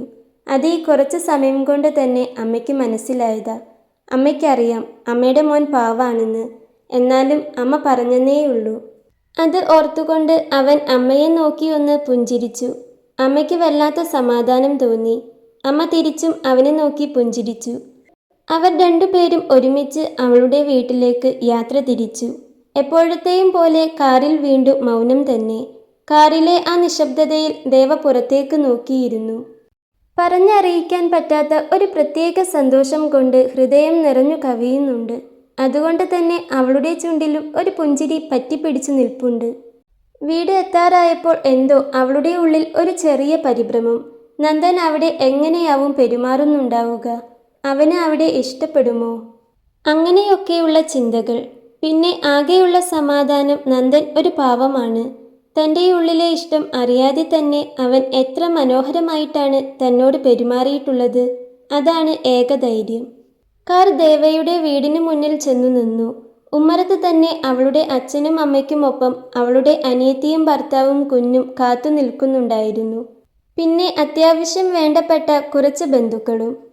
കാർ നിർത്തിയതും ദേവ ആവേശത്തോടെ ഇറങ്ങി. നേരെ ചെന്ന് അനിയത്തിയുടെ കയ്യിലിരുന്ന കുഞ്ഞിപ്പെണ്ണിനെ കയ്യിലേക്ക് കോരിയെടുത്തു. മേമയുടെ മുത്ത് മേമയെ കാത്തു നിൽക്കായിരുന്നു. കുഞ്ഞിനെ കൊഞ്ചിച്ചുകൊണ്ട് അവൾ ഏറെ സ്നേഹത്തോടെ ആ കുഞ്ഞിക്കവിളിൽ ചുണ്ടു ചേർത്തു. കുഞ്ഞിനെ കൊഞ്ചിച്ച് ആ കുഞ്ഞിക്കവിളിൽ ഉമ്മ വെച്ച് ചിരിക്കുന്ന ദേവയെ തന്നെ ഒരു നിമിഷം നന്ദൻ നോക്കി നിന്നുപോയി. അവളുടെ ആ ചിരി, നിഷ്കളങ്കമായ ചിരി, അത് കാണുമ്പോൾ അവൻ്റെ ചുണ്ടിലും ഒരു പുഞ്ചിരി പറ്റിപ്പിടിച്ചു. അച്ഛനും അനിയത്തിയുടെ ഭർത്താവ് രാഹുലും നന്ദൻ്റെ അരികിലേക്ക് വന്ന് വേഗത്തിൽ കൈകൊടുത്തു. വാ മോനെ, അകത്തേക്കിരിക്കാം. അച്ഛൻ നന്ദനെ അകത്തേക്ക് ക്ഷണിച്ചു. ഒരു മിനിറ്റ് അച്ഛാ, ഇതൊന്ന് എടുത്തോട്ടെ പറഞ്ഞുകൊണ്ട് അവൻ വേഗം പിറകുവശത്തെ ഡോർ തുറന്ന് കവറുകളെല്ലാം എടുക്കാൻ തുടങ്ങി. അവൻ്റെ അച്ഛാ വിളിയിൽ അച്ഛൻ്റെ മാത്രമല്ല അവിടെ നിന്ന എല്ലാവർക്കും എന്തോ ഒരു പ്രത്യേക സന്തോഷം. പ്രത്യേകിച്ച് ദേവയ്ക്ക്. അവൾ അവനെ വിടർന്ന കണ്ണുകളോടെ നോക്കി. ആ നോട്ടത്തിൻ്റെ അർത്ഥം മനസ്സിലായതുപോലെ അവൻ അവളെ നോക്കിയൊന്ന് പുഞ്ചിരിച്ചു. ദേവ വേഗം കുഞ്ഞിനെ ശിവയുടെ കയ്യിലേക്ക് കൊടുത്തുകൊണ്ട് നന്ദന് അരികിലേക്ക് ചെന്നു. ഞാൻ എടുക്കാം നന്ദേട്ടാ പറഞ്ഞുകൊണ്ട് അവൾ വേഗം കുറച്ച് കവറുകൾ വാങ്ങി കയ്യിൽ പിടിച്ചു. അമ്മ വേഗം വന്ന് അവൻ്റെ കയ്യിൽ നിന്നും കവറുകൾ വാങ്ങി. കുഞ്ഞിപ്പെണ്ണെ, നിനക്ക് എന്തൊക്കെയാ കൊണ്ടുവന്നിട്ടുള്ളതെന്ന് അറിയോ? എല്ലാം അവിടുത്തെ അമ്മമ്മമാർ തന്നതാ. അകത്തേക്ക് നടക്കുമ്പോൾ കുഞ്ഞിവയറിൽ മുഖമിട്ടുരസി ഇക്കിളിയാക്കിക്കൊണ്ട് അവൾ പറഞ്ഞു. കാര്യമൊന്നും മനസ്സിലായില്ലെങ്കിലും കുഞ്ഞിപ്പെണ്ണ് പല്ലില്ലാത്ത മോണ കാട്ടി പൊട്ടിച്ചിരിച്ചു. രാവിലത്തെ ചായയ്ക്ക് ശേഷം ഉച്ചയ്ക്ക് ഊണുമേശയിൽ വിഭവസമൃദ്ധമായ സദ്യയായിരുന്നു. സദ്യയ്ക്കൊപ്പം തന്നെ മീനും ചിക്കനും ഒക്കെയായി വിഭവങ്ങൾ വേറെയും. ദേവനന്ദൻ്റെ അരികിൽ തന്നെയിരുന്നു. അവന് ഇഷ്ടമുള്ള ഓരോ വിഭവവും അവൾ തിരഞ്ഞുപിടിച്ച് പ്ലേറ്റിലേക്ക് വിളമ്പിക്കൊണ്ടിരുന്നു. മതി ദേവ, ഇങ്ങനെ വിളമ്പിയാൽ ഇതെല്ലാം ഞാൻ എങ്ങനെ കഴിച്ചു തീർക്കും? നന്ദൻ പതിയെ അവളോട് പറഞ്ഞു. പക്ഷേ അവൾക്ക് അതൊന്നും കേൾക്കാൻ ഭാവമില്ലായിരുന്നു. ഒരു കഷ്ണം ചിക്കൻ പൊരിച്ചതുകൂടി അവൻ്റെ പ്ലേറ്റിലേക്ക് വെച്ചപ്പോൾ നന്ദൻ ഗൗരവത്തിൽ അവളെ ഒന്ന് കണ്ണുരുട്ടി നോക്കി. ഇതുകൂടി ഇനിയില്ല, അവൾ പതിയെ പറഞ്ഞു. അവനൊന്ന് അവളെ തറപ്പിച്ചു നോക്കി. ആ നോട്ടത്തിൽ ദേഷ്യമായിരുന്നില്ല, മറിച്ച് വേറെ എന്തോ ഒരു ഭാവം കലർന്നിരിക്കുന്നത് പോലെ അവൾക്ക് തോന്നി. അവരെ തന്നെ നോക്കി നിന്ന അമ്മയ്ക്കും അച്ഛനും വലിയ സമാധാനം തോന്നി. കല്യാണമേ വേണ്ടെന്ന് പറഞ്ഞ് നടന്ന മകളും ആദ്യ ഭാര്യ ചതിച്ചപ്പോൾ ഇനിയൊരു കല്യാണമേ വേണ്ടെന്ന് പറഞ്ഞ നന്ദനും. അങ്ങനെയുള്ള അവരെ ഇങ്ങനെ കാണുമ്പോൾ തങ്ങളുടെ മകൾക്ക് നല്ലൊരു ജീവിതം ഉണ്ടാകുമെന്ന് അവർക്ക് ഉറപ്പായി. ദേവയുടെ വീട്ടുകാർ സ്നേഹത്തോടെ തന്നെ നന്ദനോട് പെരുമാറി. അവനും അതെ. രാഹുലുമായി അവൻ പെട്ടെന്ന് തന്നെ അടുത്തിരുന്നു. അവർക്കിടയിൽ നന്ദൻ പതിയെ അലിഞ്ഞു ചേരുന്നത് ദേവ ഒരുതരം അത്ഭുതത്തോടെ എന്നാൽ അത്യധികം സന്തോഷത്തോടെ നോക്കി നിന്നു. അന്ന് രാത്രി അവളുടെ വീട്ടിൽ തന്നെ തങ്ങാനായിരുന്നു തീരുമാനം. തറവാട്ടിലെ വിശാലമായ വലിയ മുറിയിൽ കിടന്നു ശീലിച്ച നന്ദന് തൻ്റെ ഈ ചെറിയ മുറിയിൽ കിടക്കാൻ ബുദ്ധിമുട്ടാകുമോ എന്ന ആശങ്ക ദേവയ്ക്കുണ്ടായിരുന്നു. അവൾ ബെഡൊക്കെ വിരിച്ച് മുറി വൃത്തിയാക്കി അവനെ കാത്തുനിന്നു. നന്ദേട്ടന് ഇവിടെ ഈ മുറിയിൽ കിടക്കാൻ എന്തെങ്കിലും ബുദ്ധിമുട്ടുണ്ടോ? അല്ല, അവിടെ വലിയ സൗകര്യങ്ങളല്ലേ? അവൾ പതിയെ ചോദിച്ചു. അവളുടെ മുഖത്തൊരു വല്ലായ്മ നിറഞ്ഞു നിന്നിരുന്നു. അത് മനസ്സിലായതുപോലെ നന്ദൻ അവളെ നോക്കിയൊന്ന് ചിരിച്ചു. ഏയ്, എന്ത് ബുദ്ധിമുട്ട്? ഈ മുറിക്ക് എന്താ കുഴപ്പം? എനിക്കൊന്നും തോന്നുന്നില്ല. ഇത് നല്ലതാണല്ലോ, അവൻ നേർത്തൊരു ചിരിയോടെ തന്നെ പറഞ്ഞു. താൻ വെറുതെ അതും ഇതും ഒന്നും ആലോചിക്കാൻ നിൽക്കേണ്ട, വന്നു കിടക്കാൻ നോക്ക്, നന്ദൻ വീണ്ടും പറഞ്ഞു. അപ്പോഴാണ് അവൾക്കല്പം ആശ്വാസം തോന്നിയത്. ഉള്ളിലെ ഭാരമെല്ലാം ഒഴിഞ്ഞു പോയതുപോലെ അവൾക്ക് തോന്നി. അന്ന് രാത്രി താൻ അത്രമേൽ പ്രണയിച്ചവനോടൊപ്പം തൻ്റെ മുറിയിൽ തൻ്റെ കട്ടിലിൽ ഉറങ്ങാൻ കിടക്കുമ്പോൾ അവൾക്ക് വീണ്ടും വിശ്വസിക്കാൻ ബുദ്ധിമുട്ട് തോന്നി. ഒരു സ്വപ്നം കാണുന്നത് പോലെ തോന്നി. കാരണം സ്വപ്നം പോലും കാണാൻ സാധിക്കാത്ത കാര്യമാണിത്. അവൻ ഉറങ്ങിയിട്ടും അവൾ ഉറങ്ങിയിരുന്നില്ല. അവൻ ഉറങ്ങിയെന്ന് ഉറപ്പായപ്പോൾ അവൾ അവൻ്റെ നേരെ തിരിഞ്ഞു കിടന്നു. നിഷ്കളങ്കമായി കിടന്നുറങ്ങുന്ന അവനെ കാണുമ്പോൾ ആ കൈകൾക്കുള്ളിൽ പതുങ്ങി അവൻ്റെ നെഞ്ചിൽ തലവെച്ച് അവനോട് ചേർന്നു കിടക്കണമെന്ന് അവൾക്ക് വല്ലാത്ത കൊതി തോന്നി. എന്നാണ് എന്നെ ഒന്ന് സ്നേഹിക്കുക? അവളുടെ കണ്ണുകൾ അവനോട് ചോദിച്ചു. നേരം വീണ്ടും മുൻപോട്ട് പോയി. അവൻ്റെ നിശ്വാസം കേട്ട് കേട്ട് അവൻ്റെ സാമീപ്യം അനുഭവിച്ച് കിടന്ന് അവളും പതിയെ ഉറക്കത്തിലേക്ക് വഴുതി വീണു. പിറ്റേന്ന് ഊണും കഴിഞ്ഞ് വൈകിട്ടത്തെ ചായയും കുടിച്ച ശേഷം അവരവളുടെ വീട്ടിൽ നിന്നും ഇറങ്ങി. പോരുമ്പോൾ ഒത്തിരി സാധനങ്ങൾ, പലഹാരങ്ങളും മറ്റുമായി അവളുടെ അമ്മയും അച്ഛനും കൊടുത്തുവിട്ടിരുന്നു. പിന്നെ അവളുടെ ഫോണും പുസ്തകങ്ങളും, പിന്നെ കുറച്ച് സാരിയും ഡ്രസ്സും, അങ്ങനെ സ്കൂളിലേക്ക് വേണ്ട അത്യാവശ്യം സാധനങ്ങളെല്ലാം അവൾ വീട്ടിൽ നിന്നും എടുത്തിരുന്നു. എങ്ങനെ സ്നേഹത്തിൽ അവരുടെ കൂടെ നിൽക്കണം എന്നതിൻ്റെ ഒരു പ്രത്യേക ക്ലാസ് ഇതിനോടകം അമ്മ അവൾക്ക് എടുത്തു കൊടുത്തിരുന്നു. കൂട്ടത്തിൽ എന്തെങ്കിലും പ്രശ്നം വന്നാൽ ഒറ്റയ്ക്കായെന്ന് കരുതരുത്, എന്തു വന്നാലും അമ്മയും അച്ഛനും കൂടെയുണ്ടാകും എന്ന് പറഞ്ഞ് അവൾക്ക് ധൈര്യം കൊടുക്കാനും അമ്മ മറന്നിരുന്നില്ല. അങ്ങനെ ഒരാഴ്ച വേഗത്തിൽ കടന്നുപോയി. മനഃപൂർവ്വം എവിടെയും വിരുന്നു പോയില്ല. അവൻ്റെ കല്യാണത്തിന് അവൻ്റെ 2 അമ്മാവന്മാരും അത്രയധികം കഷ്ടപ്പെട്ടിരുന്നല്ലോ. അവർ സ്നേഹവും ആത്മാർത്ഥതയും ഉള്ളവരാണ്. അതുകൊണ്ട് അവിടെ മാത്രം വിരുന്നിന് പോയി വന്നു. 2 അമ്മാവന്മാരും തറവാട്ടിൽ തന്നെയാണ്. അന്നൊരു ദിവസം അവിടെ നിൽക്കാൻ അമ്മാവന്മാർ ഒത്തിരി നിർബന്ധിച്ചെങ്കിലും നന്ദൻ എന്തൊക്കെയോ പറഞ്ഞ് ഒഴിഞ്ഞു മാറി. അവർക്കെല്ലാം ദേവയെ ഒത്തിരി ഇഷ്ടമായിരുന്നു. അന്ന് എന്തായാലും അവിടെ നിൽക്കില്ലെന്ന് ഉറപ്പായതും അമ്മായിമാർ 2 പേരും അവരെ വയറു നിറയെ ഭക്ഷണം കഴിപ്പിച്ചിട്ടാണ് വിട്ടത്. പിന്നെയൊരു ദിവസം നിൽക്കാനായി തന്നെ വരണമെന്ന് നിർബന്ധം പറയുകയും ചെയ്തു. വയ്യ നന്ദേട്ടാ, തീരെ വയ്യ. വീട്ടിൽ ചെന്ന് എവിടെയെങ്കിലും ഒന്ന് കിടന്നാൽ മതി. ഇങ്ങനെയൊക്കെ കഴിപ്പിച്ചാൽ വയറ് പൊട്ടിപ്പോവില്ലേ? കാറിൽ കയറിയതും അവൾ പറഞ്ഞുകൊണ്ട് സീറ്റിലേക്ക് ചാരിക്കിടന്നു. അവളുടെ പറച്ചിലും സീറ്റിലേക്ക് ചാരിയുള്ള കിടപ്പും കണ്ട് നന്ദന് ചിരിയാണ് വന്നത്. കാന്താരി, അവൻ മനസ്സിൽ പറഞ്ഞു. അവളെ അങ്ങനെ ശ്രദ്ധിച്ചുകൊണ്ടിരിക്കുമ്പോൾ അവന് പലപ്പോഴും തോന്നിയിട്ടുണ്ട് അവളൊരു കുഞ്ഞി കാന്താരിയാണെന്ന്. ദേവയുടെ കുടുംബത്തിൽ തൽക്കാലം എവിടെയും വിരുന്നിന് പോയില്ല അവൾ. അവൾ തന്നെ പിന്നെ വരാമെന്നോ അങ്ങനെ എന്തൊക്കെയോ കാരണങ്ങൾ പറഞ്ഞ് ഒഴിഞ്ഞുമാറി. അത് തന്നെ രക്ഷിക്കാൻ വേണ്ടി അവൾ ചെയ്തതാണെന്ന് നന്ദന് മനസ്സിലായിരുന്നു. എടോ, എനിക്ക് പ്രശ്നമില്ല, നമുക്ക് വേണമെങ്കിൽ പോകാമെന്ന് അവൻ അവളോട് പറഞ്ഞതാണ്. പക്ഷേ അവൾ ഇപ്പോൾ വേണ്ടെന്ന് നിർബന്ധം പിടിച്ചു. ദേവ വീണ്ടും ജോലിക്ക് പോയി തുടങ്ങി. ഇപ്പോൾ ആ തറവാട്ടിലെ രാവിലെ ദേവയെ കേന്ദ്രീകരിച്ചാണ് നടക്കുന്നത്. രാവിലെ അവൾ ഒരുങ്ങി ഇറങ്ങുമ്പോഴേക്കും 3 അമ്മമാരും ചേർന്ന് അവൾക്ക് വേണ്ടതെല്ലാം മേശപ്പുറത്ത് തയ്യാറാക്കി വെച്ചിട്ടുണ്ടാകും. ആദ്യത്തെ ദിവസം അവൾ പോകുമ്പോൾ 3 പേരുടെയും അരികിൽ ചെന്ന് കവിളിൽ ഓരോ ഉമ്മ കൊടുത്തു. അവർക്ക് അത്ഭുതം തോന്നി. ഇതെന്താ മോളെ ഉമ്മയൊക്കെ? അമ്മ അവളുടെ നെറുകിൽ തലോടിക്കൊണ്ട് ചോദിച്ചു. അതോ, വീട്ടിൽ അച്ഛനും അമ്മയ്ക്കും ഉമ്മ കൊടുക്കാതെ ഞാൻ രാവിലെ ഇറങ്ങാറില്ല. ഇപ്പോൾ നിങ്ങളും എനിക്ക് അങ്ങനെയല്ലേ? ദേവയുടെ ആ മറുപടി കേട്ടപ്പോൾ അവരുടെ കണ്ണുകൾ നിറഞ്ഞുപോയി. ആദ്യത്തെ ദിവസമായതുകൊണ്ട് നന്ദനാണ് അവളെ കൊണ്ടുവിടുന്നത്. അതുകൊണ്ട് തന്നെ നന്ദനുമുണ്ടായിരുന്നു അവിടെ ആ സമയം. അവൻ്റെ കണ്ണുകൾ ഒന്ന് വിടർന്നു. രാവിലെ കൊടുക്കുന്ന ഉമ്മ കൊടുത്തില്ലെങ്കിലേ കൈയും കാലും വിറയ്ക്കും. അതാ നിങ്ങൾക്ക് തന്നെ, അല്ലാതെ ഇപ്പോൾ എന്താ ചെയ്യുക? അവൾ നന്ദനെ ഒന്ന് പാളി നോക്കിക്കൊണ്ടാണ് അത് പറഞ്ഞത്. അത് മനസ്സിലായ നന്ദനൊന്ന് വല്ലാതെയായി. അവനൊരു വെപ്രാളത്തോടെ വേഗം ചെന്ന് കാറിലേക്ക് കയറി.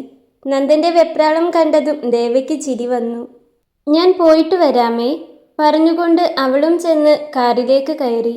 അച്ചുവും അപ്പുവും കുറച്ച് മുൻപേ പോയിരുന്നു. പോകുന്നതിന് മുൻപ് അച്ചു അവളെ കെട്ടിപ്പിടിച്ച് ഉമ്മ വെച്ചു. തിരിച്ച് അവളും. അതും നോക്കി ചിരിയോടെ നിൽപ്പുണ്ട് അപ്പു. അവൻ്റെ ആ നിൽപ്പ് കണ്ടപ്പോൾ അവൾക്ക് ശരിക്കും അവനോട് വല്ലാത്ത വാത്സല്യം തോന്നിപ്പോയി. ഇങ്ങ് വന്നേടാ അപ്പു. ദേവ അവനെ അരികിലേക്ക് വിളിച്ചു.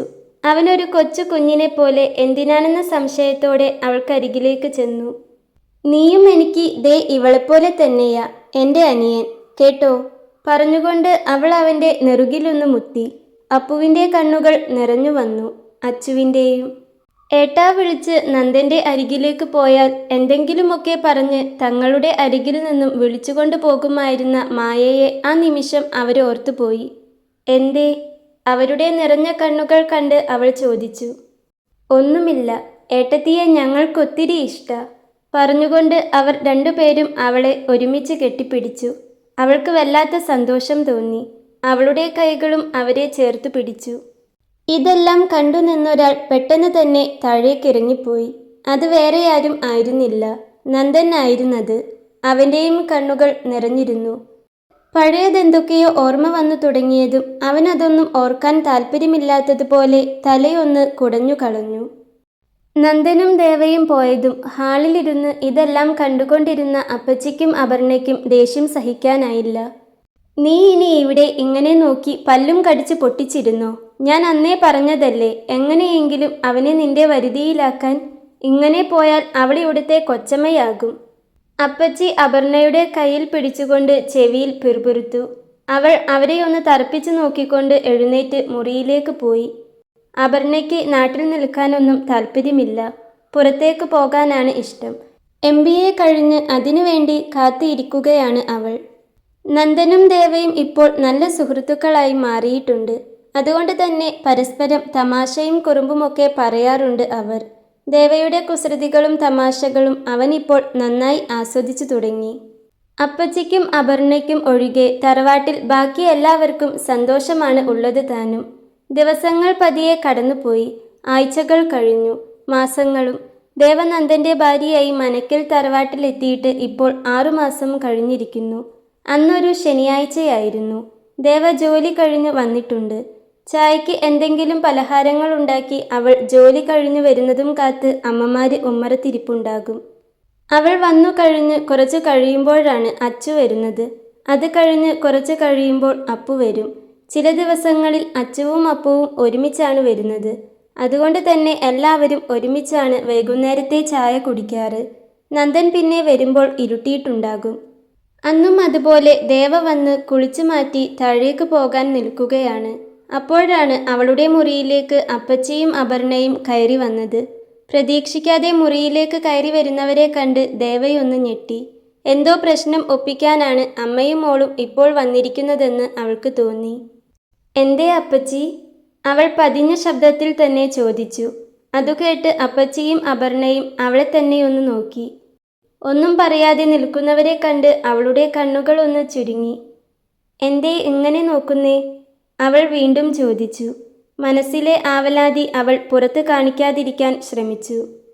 നീ വിചാരിക്കുന്നുണ്ടാവും നന്ദൻ നിന്നെ സ്നേഹിച്ചു തുടങ്ങിയെന്ന് അല്ലേ? അപ്പച്ചി ചോദിച്ചുകൊണ്ട് അവളുടെ മുഖത്തേക്ക് തന്നെ ഒന്ന് നോക്കി. ആ ചോദ്യത്തിൽ വല്ലാത്തൊരു പുച്ഛം കലർന്നിരുന്നു. അവൾ ഒന്നും പറയാതെ അങ്ങനെ തന്നെ നിൽക്കുകയാണ്. ആദ്യം അവരെന്താണ് പറഞ്ഞു വരുന്നതെന്ന് നോക്കട്ടെ എന്നു കരുതി നിൽക്കുകയാണ് അവൾ. പക്ഷേ ഒന്നു നീ അറിഞ്ഞോ? നന്ദൻ്റെ മനസ്സിൽ മായയ്ക്കല്ലാതെ മറ്റാർക്കും സ്ഥാനമില്ല. അവൾ പോയെങ്കിലും ഇപ്പോഴും അവൻ്റെ ഓരോ ശ്വാസത്തിലും അവളുണ്ട്. കാരണം അവൻ അവളെ ഒത്തിരി സ്നേഹിച്ചിരുന്നു. ആ സ്ഥാനത്തേക്ക് ആർക്കും പെട്ടെന്ന് കയറി പറ്റാൻ കഴിയില്ല. അല്ലെങ്കിൽ ദേ ഇവളെ കണ്ടോ എൻ്റെ മോള്? ഇവളായിരുന്നു നിന്റെ സ്ഥാനത്ത് ഉണ്ടാവുക. എൻ്റെ മോൾക്ക് അത്രയും ജീവനായിരുന്നു അവനെ. പക്ഷേ അവന് അനിയത്തിയെപ്പോലെ കണ്ടവളെ ഭാര്യയായി കാണാൻ പറ്റില്ലെന്ന്. കല്യാണം കഴിക്കാതെ ജീവിക്കേണ്ടി വന്നാലും ഇവളെ അവന് വേണ്ടെന്ന് അപ്പച്ചി പറഞ്ഞു. അപ്പോഴാണ് അപ്പച്ചിക്കും അപർണയ്ക്കും എന്തിനാണ് തന്നോട് ഇത്ര ദേഷ്യമെന്ന് അവൾക്ക് മനസ്സിലായത്. അവൾ അപർണയെ ഒന്ന് നോക്കി. തന്നെ നോക്കി നിൽക്കുന്നുണ്ട്. ദേഷ്യമോ നിരാശയോ? ആ കണ്ണുകളിലെ ഭാവം എന്തെന്ന് ദേവയ്ക്ക് മനസ്സിലായില്ല. എങ്കിലും ദേവയ്ക്ക് അവളോട് പാവം തോന്നി. സ്നേഹിച്ചവനെ നഷ്ടപ്പെടുക, അവൻ കണ്ണിൻ്റെ മുൻപിൽ തന്നെ മറ്റൊരു പെണ്ണിൻ്റെ കൂടെ ജീവിക്കുക, ആ സങ്കടം ഏറ്റവും നന്നായി തനിക്ക് മനസ്സിലാകും. ഒരിക്കൽ താനും അത് അനുഭവിച്ചതല്ലേ. ആലോചിക്കുമ്പോൾ തന്നെ ദേവയ്ക്ക് അപർണയോട് വല്ലാത്ത അലിവ് തോന്നി. പക്ഷേ വിട്ടുകൊടുക്കാനൊന്നും വയ്യ. ഇപ്പോൾ തൻ്റേതാണ്, തൻ്റേത് മാത്രം. ഒത്തിരി കരഞ്ഞ തൻ്റെ കണ്ണീരിൻ്റെ ഫലമായി കിട്ടിയത്. അത് ഒന്നിൻ്റെ പേരിലും വിട്ടുകൊടുക്കാൻ സാധിക്കില്ല. അപ്പച്ചി പറഞ്ഞു വരുന്നത് കേൾക്കുമ്പോൾ നന്ദനെ തൻ്റെ കയ്യിൽ നിന്നും തട്ടിപ്പറിച്ചെടുക്കാനാണോ അവരുടെ ഉദ്ദേശമെന്ന് ദേവ ഒരു നിമിഷം ഭയന്നുപോയി. അതൊന്നും ഇനി പറയണ്ട അമ്മേ, അതൊക്കെ കഴിഞ്ഞില്ലേ? അപർണ പെട്ടെന്ന് തന്നെ ഇടയ്ക്ക് കയറി പറഞ്ഞു. അത് കേട്ടപ്പോഴാണ് ദേവയ്ക്ക് അല്പം ആശ്വാസം തോന്നിയത്. അപ്പോൾ അതല്ല കാര്യം, പിന്നെ എന്താണാവോ ഇവരുടെ ഉദ്ദേശം? എന്നു പറഞ്ഞാൽ എങ്ങനെയാ? നിന്നെപ്പോലെ തന്നെ ഒരു പെൺകുട്ടിയാണ് ഇതും. അപ്പച്ചി അപർണയോട് പറഞ്ഞുകൊണ്ട് ദേവയുടെ നേർക്ക് തിരിഞ്ഞു. അതുമാത്രമല്ല ദേവു, ഇന്ന് മായ അവനെ ഉപേക്ഷിച്ചു പോയ ദിവസമാണ്. ഇന്ന് അവൻ അനുഭവിക്കുന്ന വേദന നിനക്ക് മനസ്സിലാകില്ല. നന്ദൻ്റെ ഭാര്യ എന്ന സ്ഥാനം നിനക്ക് പുറമേ മാത്രമേ കിട്ടൂ. പക്ഷേ അവൻ്റെ ഉള്ളിൽ നീ എന്നും ഒരു അപരിചിതയായിരിക്കും. ചിലപ്പോൾ ഒരു കൂട്ടുകാരി. അതിൽ കൂടുതൽ ഒരിക്കലും നിന്നെ അവന് സ്നേഹിക്കാൻ കഴിയില്ല. അപ്പച്ചി പറഞ്ഞു നിർത്തിയതും ദേവയുടെ ഉള്ളിലൂടെ ഒരു മിന്നൽ പിണർ പാഞ്ഞുപോയി. ദേവയൊന്ന് ഓർത്തു നോക്കി. ശരിയാണ്, ഇന്നലെ മുതൽ നന്ദേട്ടൻ വല്ലാതെ അസ്വസ്ഥനാണ്. അതിൻ്റെ കാരണം അപ്പോൾ ഇതായിരുന്നുവോ? നന്ദേട്ടൻ ഇന്നും അവളെ ഓർക്കുന്നുണ്ടോ? അപ്പോൾ തൻ്റെ പ്രണയമോ? തൻ്റെ പ്രണയം, തൻ്റെ സ്നേഹം, താൻ സ്വപ്നം കണ്ട താനും നന്ദേട്ടനും ഒരുമിച്ചുള്ള ജീവിതം, ഇതൊക്കെ ഇപ്പോഴും ഒത്തിരി ദൂരത്താണോ? ഒരിക്കലും നടക്കാത്തതാണോ? ചിന്തിച്ചുകൊണ്ടിരിക്കെ തന്നെ അവളുടെ കണ്ണുകൾ നിറഞ്ഞൊഴുകി. അത് കണ്ടതും അപ്പച്ചി അപർണയുടെ കയ്യിലൊന്ന് പതിയെ പിടിച്ചു. എന്നിട്ട് പോകാമെന്ന് കണ്ണുകൊണ്ട് കാണിച്ചു. അവരങ്ങ് പോയതും അവൾ സങ്കടം സഹിക്കാനാവാതെ വാതിലടച്ച് കട്ടിലിലേക്ക് വീണ് പൊട്ടിക്കരഞ്ഞു. അപ്പോൾ നന്ദേട്ടന് താൻ നൽകുന്ന ഈ സ്നേഹമൊന്നും വേണ്ടേ? പണ്ട് പറഞ്ഞതുപോലെ ഇപ്പോഴും താൻ ആ കൂട്ടുകാരിയുടെ സ്ഥാനത്ത് തന്നെയാണോ? അല്ലല്ലോ. തുറന്നു പറഞ്ഞിട്ടില്ലെങ്കിലും ആ കണ്ണുകളിൽ തന്നോടുള്ള സ്നേഹം താൻ ഒത്തിരി തവണ കണ്ടിട്ടില്ലേ? എല്ലാത്തിനും കുറച്ച് സമയം വേണമെന്നല്ലേ പറഞ്ഞത്? കൊടുക്കാലോ, എത്ര സമയം വേണമെങ്കിലും കൊടുക്കാലോ. പക്ഷേ എല്ലാത്തിൻ്റെയും അവസാനം നന്ദേട്ടൻ തന്നെ സ്നേഹിക്കില്ലേ? അതിനല്ലേ താൻ ഓരോ നിമിഷവും എണ്ണി കാത്തിരിക്കുന്നത്? എന്തൊക്കെയോ ചിന്തിച്ചും എണ്ണിപ്പറഞ്ഞും അവൾ കരഞ്ഞുകൊണ്ടിരുന്നു. അവസാനം കരഞ്ഞു കരഞ്ഞ് എപ്പോഴോ ആ കിടന്ന കിടപ്പിൽ തന്നെ കമിഴ്ന്നു കിടന്ന് ഉറങ്ങിപ്പോയി. ചായ കുടിക്കാനുള്ള സമയമായിട്ടും ദേവയെ താഴേക്ക് കാണാതെ നന്ദൻ്റെ അമ്മ അച്ചുവിനോട് അവളെ വിളിച്ചുകൊണ്ടുവരാൻ പറഞ്ഞു. അച്ചു മുകളിലേക്ക് കയറാൻ തുടങ്ങുമ്പോഴാണ് അപ്പച്ചി അവിടേക്ക് വന്നത്. ആ കുട്ടിയെ വിളിക്കേണ്ട, അതിന് തലവേദനയാ. കുറച്ചു നേരം കിടന്നോട്ടെ, അപ്പച്ചി പറഞ്ഞു. അയ്യോ, തലവേദനയോ? രാധയോട് ആരാ പറഞ്ഞേ? സാവിത്രിയമ്മ ആവലാതിയോടെ ചോദിച്ചു. ഞാൻ ദേ ഇവളുടെ മുറിയിലേക്ക് പോകുമ്പോൾ ബാൽക്കണിയിൽ നിൽക്കുന്നത് കണ്ടു. എന്തേ ഇവിടെ നിൽക്കുന്നതെന്ന് ചോദിച്ചപ്പോൾ തലവേദനയാണ്, കുറച്ചു നേരം കിടക്കട്ടെ എന്നും പറഞ്ഞ് മുറിയിൽ കയറി വാതിലടച്ചു. അപ്പച്ചി യാതൊരു ഭാവവ്യത്യാസവുമില്ലാതെ പറഞ്ഞു. അതെന്താ പെട്ടെന്നൊരു തലവേദന? കുളിച്ചിട്ട് ഇപ്പോൾ വരാമെന്നും പറഞ്ഞ് മുറിയിലേക്ക് കയറി പോയതല്ലേ? നന്ദൻ്റെ അമ്മ പറഞ്ഞപ്പോൾ ചെറിയമ്മയും വല്യമ്മയും അത് തന്നെ പറഞ്ഞു. എന്നാൽ അപ്പോഴും അച്ചു അപ്പച്ചിയുടെയും അപർണയുടെയും മുഖത്ത് തന്നെ മാറി മാറി നോക്കുകയായിരുന്നു. രണ്ടുപേർക്കും എന്തോ ഒരു കള്ളത്തരമുള്ളതുപോലെ അച്ചുവിന് തോന്നി. സമയമാകട്ടെ, എന്താണേലും ഞാൻ കണ്ടുപിടിച്ചോളാം. അവൾ മനസ്സിൽ പറഞ്ഞുകൊണ്ട് നോക്കിയത് അപ്പുവിൻ്റെ മുഖത്തേക്കാണ്. അവൻ്റെ കണ്ണുകളും അപ്പച്ചിയുടെയും അപർണയുടെയും മുഖത്ത് തന്നെയാണ്. എന്തായാലും ഞാനൊന്ന് നോക്കിയിട്ട് വരാം പറഞ്ഞുകൊണ്ട് അച്ചു മുകളിലേക്കുള്ള കോണിപ്പടി കയറി. മുറിക്ക് മുൻപിലെത്തുമ്പോൾ വാതിൽ അടഞ്ഞുകിടപ്പാണ്. ഏട്ടത്തി, ഏട്ടത്തി, വാതിൽ തുറന്നേ, അച്ചു തട്ടി വിളിച്ചു. 3-4 പ്രാവശ്യം വിളിച്ചപ്പോഴാണ് ദേവ വന്നു വാതിൽ തുറന്നത്. അത്രയും സമയം വേണ്ടി വന്നു അവൾക്ക് ഉറക്കത്തിൽ നിന്നും ഞെട്ടി ഉണരാൻ. കരഞ്ഞു കരഞ്ഞ് തളർന്നുറങ്ങിപ്പോയതാണ്. അവൾ വേഗം എഴുന്നേറ്റ് കണ്ണാടിക്ക് മുൻപിൽ വന്നു നിന്നു. കണ്ണാകെ ചുവന്ന് ഇടുങ്ങിയിട്ടുണ്ട്. അവൾ മുഖമൊന്ന് അമർത്തി തുടച്ച ശേഷം ചെന്ന് വാതിൽ തുറന്നു. വാതിൽ തുറന്നതും മുൻപിൽ നിൽക്കുന്ന ദേവയെ കണ്ട് അച്ചു ഒന്ന് ഞെട്ടി. കണ്ണൊക്കെ ചുവന്ന് ഇടുങ്ങിയിരിക്കുന്നു. ദേവയാകെ ക്ഷീണിച്ചതുപോലെ അച്ചുവിന് തോന്നി. എന്തുപറ്റി ഏട്ടത്തി? അച്ചു വേഗം ദേവയുടെ കയ്യിൽ പിടിച്ചുകൊണ്ട് ചോദിച്ചു. ഒന്നുമില്ല, ചെറിയൊരു തലവേദന.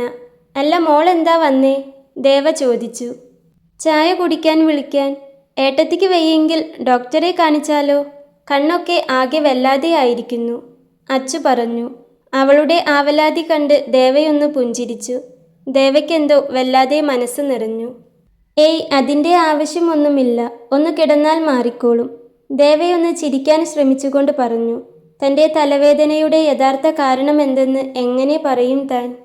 എന്നാ വാ, ചായ കുടിക്കാം. അച്ചു ദേവയുടെ കൈ പിടിച്ച് മുൻപോട്ട് നടക്കാനൊരുങ്ങിയതും ദേവ തടഞ്ഞു.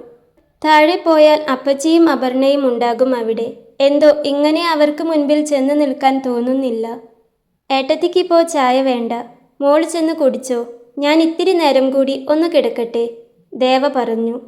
എന്നാ ഞാൻ ഇങ്ങോട്ട് കൊണ്ടുവരാം, അച്ചു വീണ്ടും പറഞ്ഞു. വേണ്ടെന്നേ, ഏട്ടത്തി കുറച്ച് കഴിഞ്ഞാൽ താഴേക്ക് വന്നോളാം. ഇപ്പോൾ മോള് ചെല്ല്. പിന്നെ എനിക്ക് കുഴപ്പമൊന്നുമില്ല. താഴെ ആരോടും പറയണ്ട, അവർ വേറെ എന്തേലും ആണെന്ന് കരുതി പേടിക്കും, ദേവ പറഞ്ഞു. അവർക്കെല്ലാം തന്നോടുള്ള സ്നേഹം എത്രമാത്രം ഉണ്ടെന്ന് അവൾക്കറിയാം. അതിൻ്റെ ആത്മാർത്ഥതയും. അച്ചു മനസ്സില്ലാ മനസ്സോടെ താഴേക്ക് നടന്നതും ദേവവാതിൽ വെറുതെയൊന്ന് ചാരി വെച്ചുകൊണ്ട് തിരികെ കട്ടിലിലേക്ക് തന്നെ വന്നു കിടന്നു. എന്നും വരുന്നതിനേക്കാൾ കുറച്ചൊന്ന് നേരം വൈകിയിരുന്നു നന്ദൻ അന്ന് വീട്ടിലെത്തുമ്പോൾ. ഓഫീസിൽ നിന്ന് വരുമ്പോൾ എന്നും ഉമ്മറത്തുണ്ടാകുമായിരുന്ന ദേവയെ അന്ന് ഉമ്മറത്ത് കണ്ടില്ല. പതിവായി അവൻ വരുമ്പോൾ അവനെയും കാത്തു നിൽക്കുന്ന ആ മുഖം ഇന്ന് അവിടെയില്ലാത്തത് നന്ദനെ വീണ്ടും അസ്വസ്ഥനാക്കി. ഹാളിലെത്തിയതും അവിടെയും അവളെ കണ്ടില്ല. അമ്മമാര് അടുക്കളയിലാണ്. അച്ചുവിനെയും അപ്പുവിനെയും അവിടെ കാണാത്തതുകൊണ്ട് തന്നെ ചിലപ്പോൾ അവരൊരുമിച്ചായിരിക്കും എന്നവന് തോന്നി. അവൻ നേരെ മുറിയിലേക്ക് ചെന്നു. മുറിയുടെ വാതിൽ അടഞ്ഞു കിടപ്പാണ്. അവൻ വാതിൽ പതിയെ തള്ളിയതും അത് തുറന്നു വന്നു. മുറിയിലാകെ ഇരുട്ടാണ്. അവൻ്റെ കണ്ണൊന്ന് ചുരുങ്ങി. ലൈറ്റിട്ട് നോക്കിയപ്പോൾ കണ്ടു കട്ടിലിൽ കമിഴ്ന്നു കിടന്നുറങ്ങുന്ന ദേവയെ. കാല് രണ്ടും നിലത്തേക്ക് തൂങ്ങിക്കിടക്കുന്നു. അതുകണ്ട് അവൻ്റെ ചുണ്ടിലൊരു പുഞ്ചിരി വിരിഞ്ഞു. അവൻ ആ ചിരിയോടെ തന്നെ പതിയെ അവളുടെ അരികിലേക്ക് ചെന്നു. കമിഴ്ന്നു കിടന്നുറങ്ങുന്ന ആളിൻ്റെ മുഖമൊന്നും കാണുന്നില്ല. തലയ്ക്ക് മുകളിൽ ഒരു തലയണ എടുത്തു വെച്ചിട്ടുണ്ട്. അതുകൊണ്ട് തന്നെ അവൻ മുറിയിലേക്ക് വന്നതും ലൈറ്റിട്ടതുമൊന്നും അവൾ അറിഞ്ഞിട്ടില്ല. അവൻ പതിയെ അവളുടെ കാല് കട്ടിലിലേക്ക് കയറ്റിവെച്ചു. പിന്നെ അവളുടെ പുറമാകെ നിറഞ്ഞുകിടക്കുന്ന മുടിയിലൂടെയൊന്ന് തലോടി. ആ നിമിഷം അവൻ്റെ ഉള്ളിൽ അവനെ ചതിച്ച് മറ്റൊരാളുടെ കൂടെ പോയ മായയോടുള്ള വെറുപ്പായിരുന്നില്ല, മറിച്ച് ദേവയോടുള്ള അടക്കാനാവാത്ത പ്രണയമാണ് തോന്നിയത്. അവൻ്റെ ചുണ്ടിലൊരു പുഞ്ചിരി വിരിഞ്ഞു. ആ ചിരിയോടെ തന്നെയാണ് അവൻ കുളിച്ചു മാറ്റാനുള്ള ഡ്രസ്സുമെടുത്ത് ബാത്റൂമിലേക്ക് കയറിയത്. കുളി കഴിഞ്ഞു വന്നിട്ടും ദേവ അതേ കിടപ്പ് തന്നെയാണ്. അവൻ അവളെ വിളിച്ചുണർത്താൻ വേണ്ടി പോകുമ്പോഴാണ് അവൻ്റെ ഫോൺ റിങ് ചെയ്തത്. അവൻ ഫോൺ എടുത്തു നോക്കി. ഓഫീസിൽ നിന്നുള്ള കോളായിരുന്നു അത്. അവൻ ലൈറ്റ് ഓഫ് ചെയ്ത് സീറോ ബൾബ് ഓൺ ചെയ്തു. ശേഷം കോൾ അറ്റൻഡ് ചെയ്തുകൊണ്ട് ബാൽക്കണിയിലേക്ക് നടന്നു. ഇപ്പോഴും കേട്ട വാർത്ത അത്ര നല്ലതല്ലായിരുന്നു. അവരുടെ ഏറ്റവും വലിയ പ്രൊജക്റ്റ് നഷ്ടപ്പെടാൻ പോകുന്നു. തൻ്റെ സ്ഥാപനത്തിലെ തന്നെ വിശ്വസ്തനായ ഒരാൾ ചെയ്ത ചതി. അയാൾ കൂടെ നിന്ന് മറ്റൊരു കമ്പനിക്ക് എല്ലാം ചോർത്തിക്കൊടുത്തിരിക്കുന്നു. ഇന്നലെ രാത്രിയാണ് അവൻ ഈ വിവരം അറിഞ്ഞത്. അത് കേട്ടതു മുതൽ അവനാകെ അസ്വസ്ഥനായിരുന്നു. കൈവിട്ടു പോകുന്നതിന് മുൻപ് എങ്ങനെയും ആ പ്രൊജക്റ്റ് തിരിച്ചു പിടിക്കണം. അതായിരുന്നു അവൻ്റെ ചിന്ത മുഴുവൻ. ആ ടെൻഷനോടെയാണ് അവൻ രാവിലെ ഓഫീസിലേക്ക് പോയത് തന്നെ. ദേവയോട് ഇന്ന് കാര്യമായി ഒന്നും സംസാരിക്കാനോ അവളെ ശ്രദ്ധിക്കാനോ പോലും പറ്റിയില്ല. ദേവയെ കാണുന്നത് വരെ മനസ്സ് വല്ലാതെ അസ്വസ്ഥമായിരുന്നു. എന്നാൽ അവളെ കണ്ടപ്പോഴാണ് അല്പമൊന്ന് ആശ്വാസം തോന്നിയത്. കുറച്ചു നേരത്തേക്കെങ്കിലും ചിന്തകൾ പോലും മാറിപ്പോയത്. എന്നാൽ ഇപ്പോൾ വീണ്ടും ആ ടെൻഷൻ തന്നിൽ പിടിമുറുക്കുന്നു. എന്തു ചെയ്യും?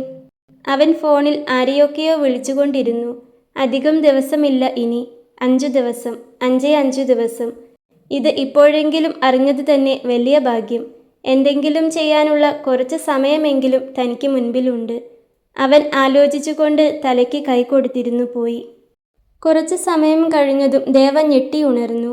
മുറിയിൽ സീറോ ബൾബ് തെളിഞ്ഞു കത്തുന്നു. അവളുടെ കണ്ണൊന്ന് ചുരുങ്ങി. അവൾ വേഗം എഴുന്നേറ്റ് ലൈറ്റിട്ടു. മേശപ്പുറത്ത് വെച്ചിരുന്ന ഫോൺ എടുത്തു നോക്കിയപ്പോൾ സമയം 8 മണി. ദൈവമേ, സമയം ഇത്രയൊക്കെ ആയോ? നന്ദേട്ടൻ ഇതുവരെ വന്നില്ലേ? ചിന്തിച്ചുകൊണ്ട് അവൾ നോക്കിയത് മേശപ്പുറത്തിരിക്കുന്ന അവൻ്റെ ബാഗിലേക്കാണ്. അപ്പോൾ നന്ദേട്ടൻ വന്നിട്ടുണ്ട്. എന്നിട്ടും എന്തേ തന്നെ വിളിക്കാഞ്ഞത്? ആ ചിന്തയോടെ അവൾ താഴേക്ക് നടക്കാനൊരുങ്ങുമ്പോഴാണ് ഇടനാഴിയിലെ വെളിച്ചത്തിൽ ബാൽക്കണിയിൽ ഒരു നിഴൽ കണ്ടത്. അവൾ അവിടേക്ക് നടന്നു. വിചാരിച്ചതുപോലെ തന്നെ തൂണും ചാരി കാലും നീട്ടി തലയ്ക്ക് കൈയും കൊടുത്ത് നന്ദൻ അവിടെ ഇരിപ്പുണ്ട്. അവനെ അങ്ങനെ കണ്ടതും അവളുടെ നെഞ്ചൊന്ന് വിലങ്ങി. താൻ ഇത്രയൊക്കെ സ്നേഹിച്ചിട്ടും അവനിപ്പോഴും അവൻ്റെ ആ പഴയ അവസ്ഥയിൽ തന്നെ നിൽക്കുകയാണെന്ന ചിന്ത അവളെ വല്ലാതെ വേദനിപ്പിച്ചു. അവൻ്റെ അരികിലേക്ക് നടക്കാനൊരുങ്ങിയ അവൾ പിന്നെ എന്തോ ഓർത്തതുപോലെ മുറിയിലേക്ക് തന്നെ തിരിച്ചു നടന്നു.